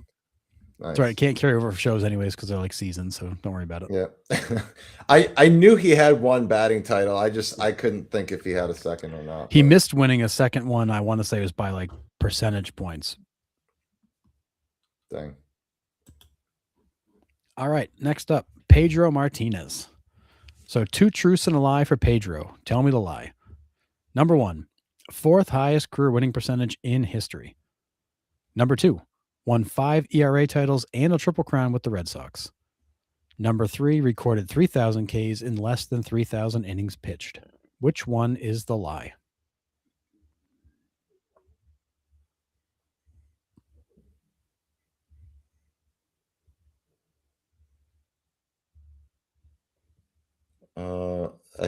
I'm pretty sure number 3 is correct. He had more Ks than innings pitched. I'm pretty sure. 5 ERA titles with the Red Sox is crazy. 4th highest career winning percentage in history. Also wouldn't surprise me, but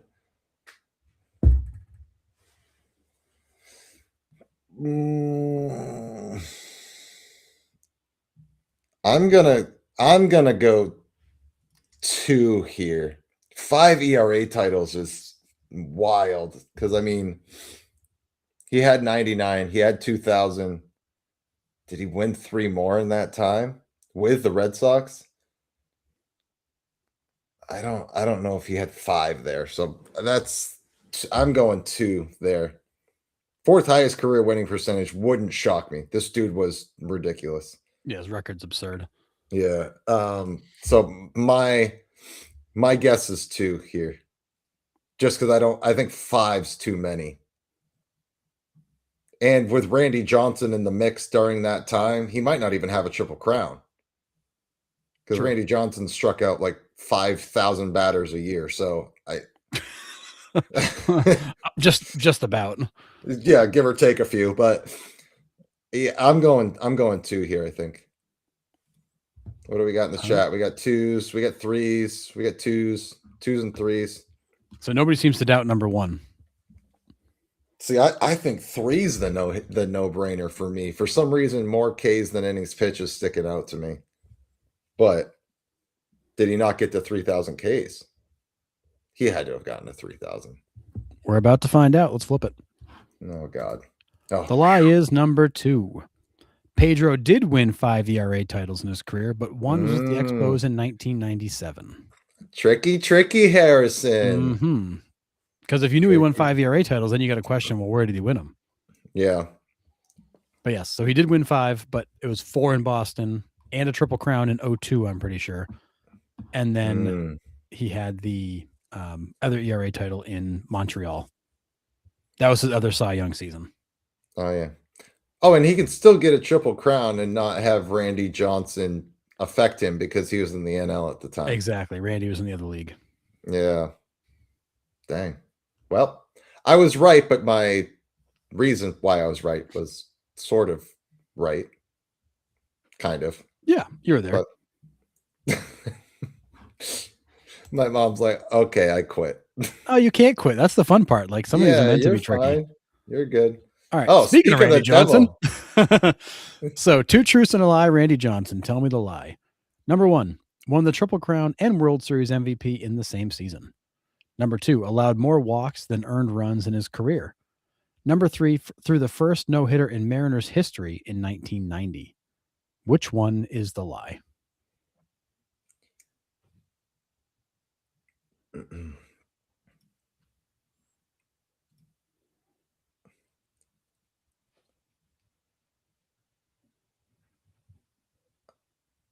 Number 1, I think his 2001 season, he did both of those. His 2001 season, he was crazy. And then he came in and saved the game, I think, or pitched out of the bullpen in that World Series too. So I think he got the MVP. Number 2, allowed more walks than earned runs. I mean, he didn't walk many guys because guys just went up there flailing, hoping they accidentally connected with something. Threw the first no-hitter in Mariners history in 1990. Mariners guy in the chat thinks Bosio had the first no-no, so it could be 3. I mean, I'll trust my Mariners folks. I'll go with 3.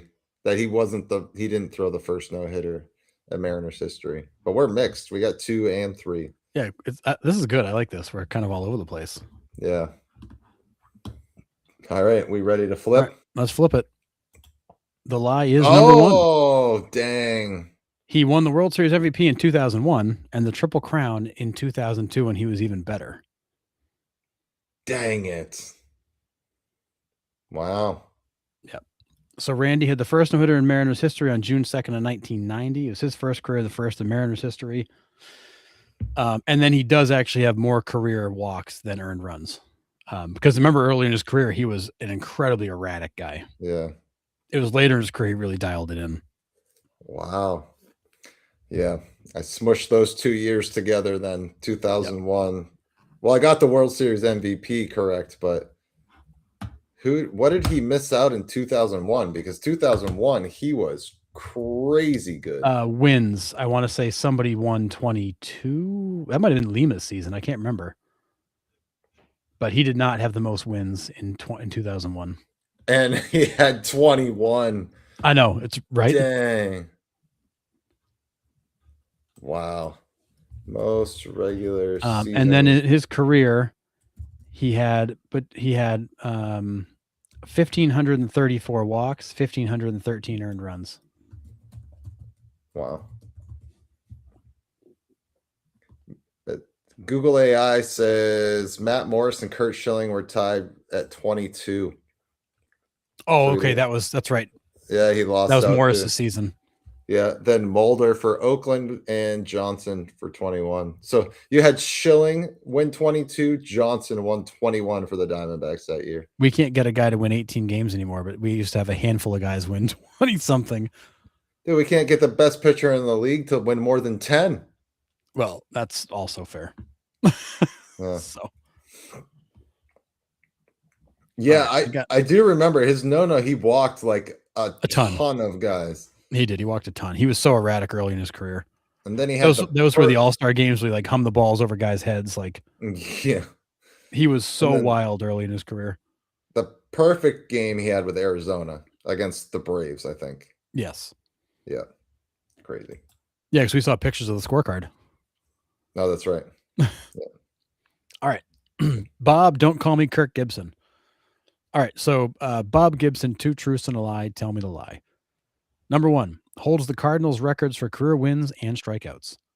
Number 2, won Cy Young, MVP, and World Series MVP in the 1968 season. Number 3, won 9 consecutive Gold Glove awards. Which one is the lie?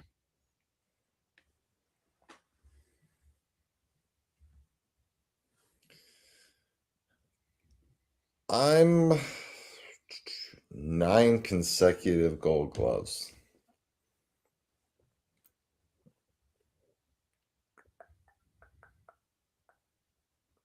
I mean, I'm gonna say number 2 is correct because he like broke baseball, but Yes. did he win MVP that season? I'm not sure. Or World Series MVP. That's where I don't know if the Cardinals won in 68. I have no idea. I got none of that in my brain. Why not? Trying to think Cardinals records for career wins and strikeouts. Strikeouts, maybe. Wins is where I'm hesitant because, I mean, Wainwright pitched there for 85 years, it seemed like. Ed says I'm wrong. What am I wrong on, Ed? I'm just kind of thinking out loud.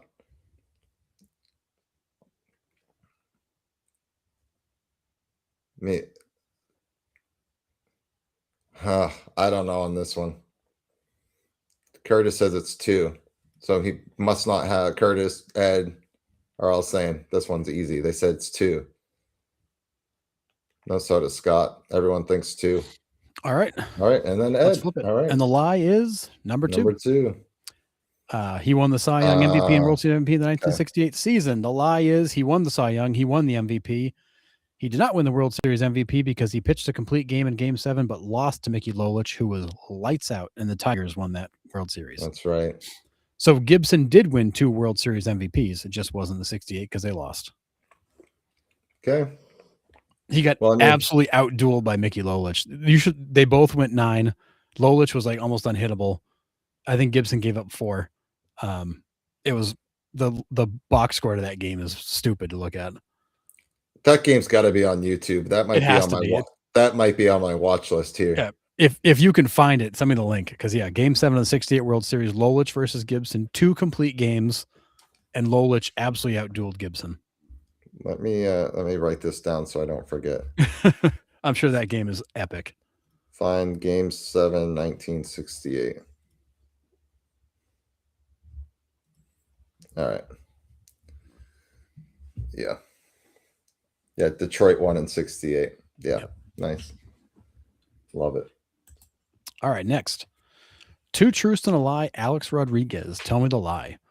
Number 1, holds the MLB record for most career Grand Slams. Number 2, the 3rd youngest player ever to win a batting title. Number 3, won 3 MVP awards while with the Yankees. Which one is the lie?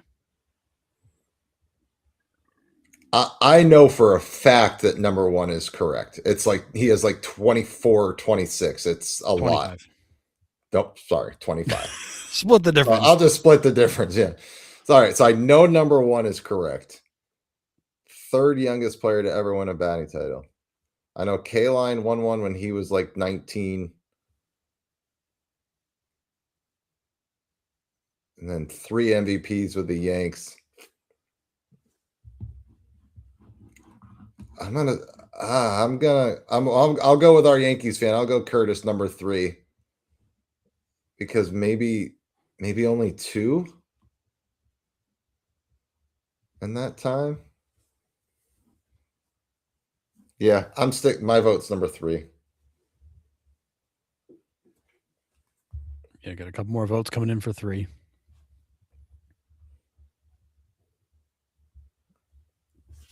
Michael said that's the link for the game. Did you send it? Say, I don't see a link. There's no link. You probably forgot to hit paste after you copied it. It's probably that typewriter you're working on right now.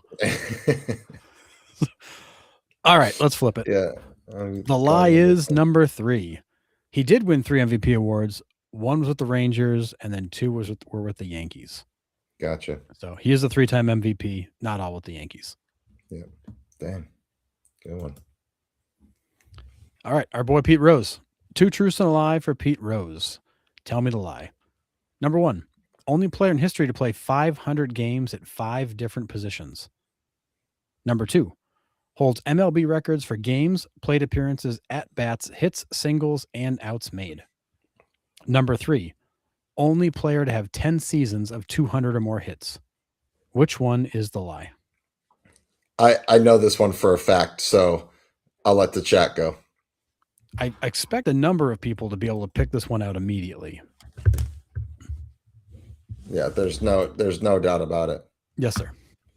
Because, yeah, I'm not going to say anything until it's time. So I'll explain it in the lie.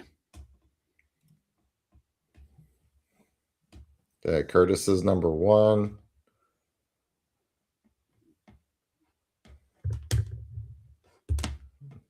John says 3 for sure. 3.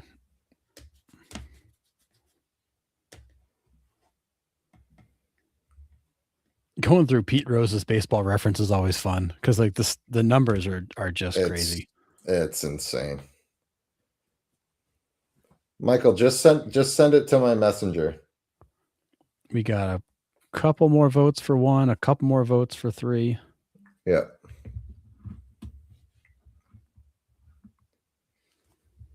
Okay, we'll give Chad a few more seconds and then we'll unveil the lie. Yeah. Maybe get another vote or 2 in there. Might not be a couple more votes to have, Harrison. True. But all right, let's flip it. It is my vote's number 3. Mm-hmm. The lie is number 3. He was the first player to do this, but Ichiro also did it. Right. So Pete Rose was first, but he's not only. And Ichiro was consecutive, I'm pretty sure. Yes, I'm pretty sure. Yep. Yes. So he was the first player to have 10 seasons of 200 plus hits, but not the only one. It's just he and Ichiro. Nobody else has done it. I mean, that's wild. It's crazy. That's a lot of hits. Which is crazy to think because we were talking about Rogers Hornsby last show about having the most hits in a decade, which, go figure, it's a 10-year span. But one of those years he didn't have 200 hits. But that just means the other years he had like 240 something. That's the crazy part. Yeah. Is that he had to make up for that somewhere. Yeah. Nuts. All right. Last one, Manny Ramirez. 2 truths and a lie for Manny Ramirez. Tell me the lie. Number 1, 3rd most career Grand Slams in history. Number 2, won 9 consecutive Silver Slugger awards. Number 3, holds the record for most career postseason home runs. Which one is the lie? Number 3 is correct unless Altuve hopped him last year. Which now I'm not so sure.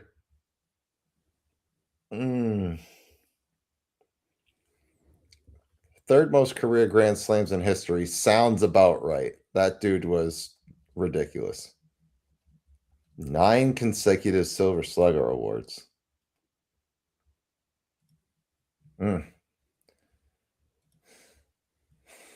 This one's a tough one. It's 1 or 2 for me because I'm pretty sure he still has the postseason home run record. All right, got the votes starting to come in. A couple votes for number 2. I'm gonna go number 2 just because they might not have been consecutive. Oh, man, he was such a steady hitter. That's hard. One of the greatest right-handed hitters of our generation. Curtis is voting Curtis for 4. I love it. He's easily the best right-handed swing I've seen in my lifetime, maybe even ever. Yeah, agreed. The way he could hit the ball with power to opposite fields with ease was nothing like we've seen out of a right-handed batter. Just agreed. Smooth as silk. It was crazy. Curtis is going number 1. We got a vote for 1, a vote for 4, and then all votes for 2 after that. Yeah. All right, let's flip it. The lie is number 2. He did win 9 career Silver Slugger awards. Only 8 of them were consecutive. Then he took a year off, won another one. Yeah, of course he did. So it was 8 straight Silver Sluggers, not 9, but he did win 9. Yeah. The year he didn't win the Silver Slugger, did he get the Gold Glove for high five in the fan in left field or what? He should have. Yeah, Would have right. been amazing. Man, that's awesome. Those were fun. Those were cool. Yeah, I thought they were kind of fun to put together. I just wanted to mix it up, do something a little bit different, and I was like, this Yeah. could be entertaining. Yeah. Scott asked this Uh, question. you- How many better right-handed hitters were in his generation? Pujols is the only Just one, maybe? Pujols. I mean, I wouldn't even put Miggy anywhere near him. I mean, Miggy was great, but I mean, Miggy was a hitting machine, but as far as like just smooth, like there was nobody smoother than him. no. Yeah, I think in terms of like best hitter, I think it's Pujols and Manny. In terms of like prettiest swing, it was Manny. It was everything with his swing was so fluid. He hit everything anywhere to all fields at any count. It was awesome. Yeah. Like watching him hit was awesome. I mean, Miggy was like that too, but it just wasn't quite as quote unquote pretty as those Yeah. other two. But I'm with you. It's Manny by far. I don't think I've seen another right-handed stroke like his ever. No. I mean, and Pujols' swing was balanced, but like his swing was still just not as fluid. Like Manny's was, it just looked easy. It looked like he's playing wiffle ball in the backyard. I mean, Pujols had a violent swing at times. It was angry. It was just made whack. angry. Raphael Belliard, obviously. Yeah. Yes, Michael Raphael Belliard. Yeah, clearly. Yeah, Griffey So- best swing. I mean, yeah. What are we even talking about there? For sure. So you got make sure leave a comment for me, guys. Did you like the two truths and a lie? Should we bring that back, or we want to Yeah. leave that one as a one and done? I like that one. That was good. Roughest Vlad Senior. His swing was ugly, but it worked. Man, how many base hits you get out of the dirt? I still remember watching him hit that ball that bounced back up the middle, and I was like, "What the hell just happened?" He's looped a few into left field off the dirt too. Yeah, Manny's son swings like his dad from the left side. It's crazy. He had some bombs too in the WBC. Yeah. Yeah. Crazy. So all right. So we liked it in the chat. That was good. All right, good. I liked them. Just mixing it up, trying to keep coming back with some fresh ideas. Yeah. That was cool, even though I did horrible on it. Yeah. Well, that's the thing. Like it's one of those where I'm trying to find things that are not just like stats. Like it's getting into other stuff, awards, timing, streaks. Well, and it's funny because you can play with the wording too, where like you said, like 9 consecutive Silver Sluggers, and it's like, okay, oh, he's got 9. I know he's got 9, but are they consecutive or not? Or did he not get 9? It like makes you like go back and think. So it was fun putting it together because it was like, okay, how do I mask this in a way where like it's not.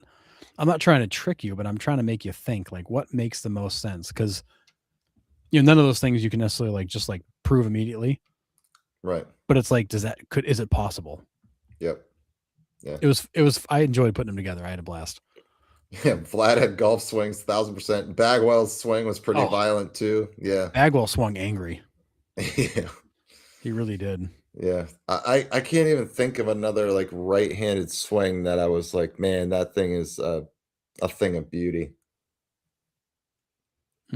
Right-handers just don't look natural playing the game like lefties do. I think every left-handed has a beautiful swing. I mean, I know it's going to sound like a cop-out, but I always thought that A-Rod and Nomar had really nice swings. Like they were longer, fluid, like powerful, downward kind of stroke to them.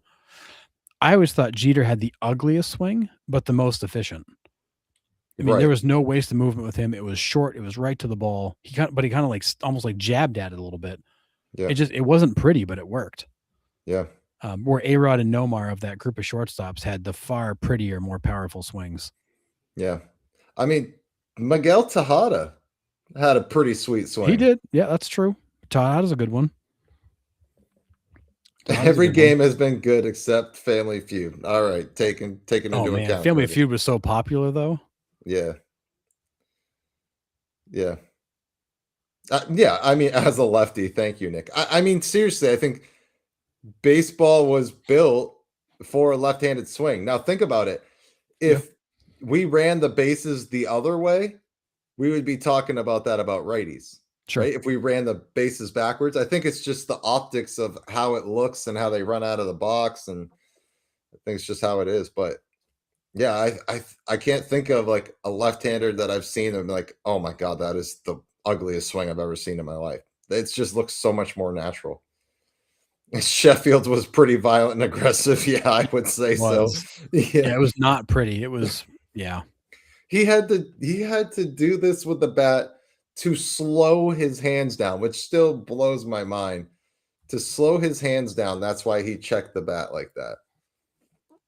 Just crazy. I mean, I'm trying to think like lefties with an ugly swing. I mean, Adam Dunn had a violent left-handed swing. Come on, Kevin Youkilis had the best swing in baseball. Oh, his whole stance was awkward as hell. Like watching him hit was awkward. The great god of walks.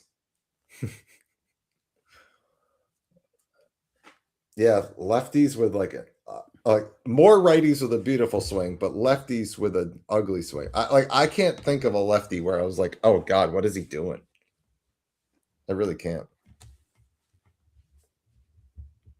Yeah, I mean, Sosa didn't have like a pretty swing. It was also powerful, like forceful.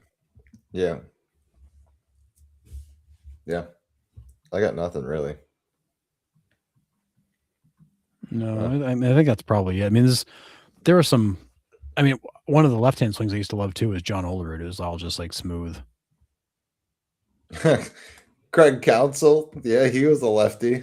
Oh, yeah. I mean, his stance was ugly, but like his actual swing motion, I can't really say. Carlos Pena didn't look pretty. His was just like a straight uppercut. It was so like technically so poor, but his contact was so good from it. Mo Vaughn's kind of Mo was same awkward. weird that like kind of crouched over like, and then it was always like that just uppercut with like the high-handed finish. Yeah, kind of a weird one. I always thought Robin Ventura had a really pretty swing. Mm-hmm. Yeah, he could send that ball to opposite field. I could watch him hit opposite field all day. Yep. Dave Concepcion always looked like he was swinging a 30-pound bat. A lot of those guys swung telephone poles back like then and beyond. Like crazy. Yeah, Carlos Delgado had an angry swing. But fluid. Yeah, but it was violent. The Julio Franco. Yes, of course. Yeah, not even talking about batting stances. That's a whole nother. Oh my goodness. Yeah, that's a whole nother conversation, whole nother day. Yeah. Carl Crawford was kind of Vlad Sr. from the left. At times he could have been. Yeah. Yeah. Joe Morgan, not a pretty lefty swing. That's true. Not a bad one. Yeah. A chicken wing. Fred McGriff, the high finish. Yeah, I mean, but his swing through the zone is pretty. And that's where I kind of like rate the swing. Like when he's here and he comes through the zone, like what does that look like? I don't care what it looks like before or after. What does it look like coming through the zone? That's where I'm at. Johnny Damon. Yeah, his was pretty weird. It looked like he swung one-handed half the time. It did. It looked like a wiffle ball, like slapping swing. Yeah. It was terrible. That's a good one. I love Fred McGriff's high finish. Then he like roll it back around his head sometimes. Yeah. Yeah, I love that. The helicopter. Yeah. So good. Well, I got nothing else tonight. We're already 2 hours and 40 minutes into this one. Harrison, do you have anything to add before we head off for the week?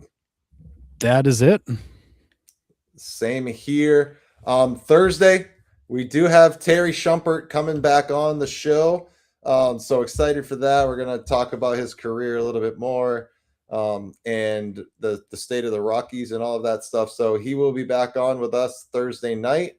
9 p.m. Eastern Standard Time. So look forward to that. You guys can ask him any questions in the chat.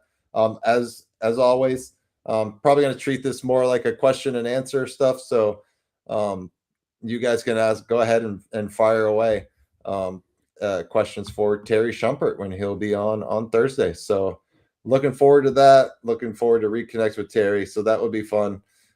Enjoy your week of baseball. Hope everybody, I hope their teams do well this week. Except the Yankees. except the Yankees. But I mean, it's not going to help the Red Sox much. So at this point, I hope they win all their games. But yeah, love all the interactions you guys give us in the chat. I say it every week. Can't thank you enough. You guys mean more to us than you know. So absolutely love the interactions. So appreciate the support. And we will see you on Thursday with guest Terry Shumpert. So we will see you then. Have a good week, fellas.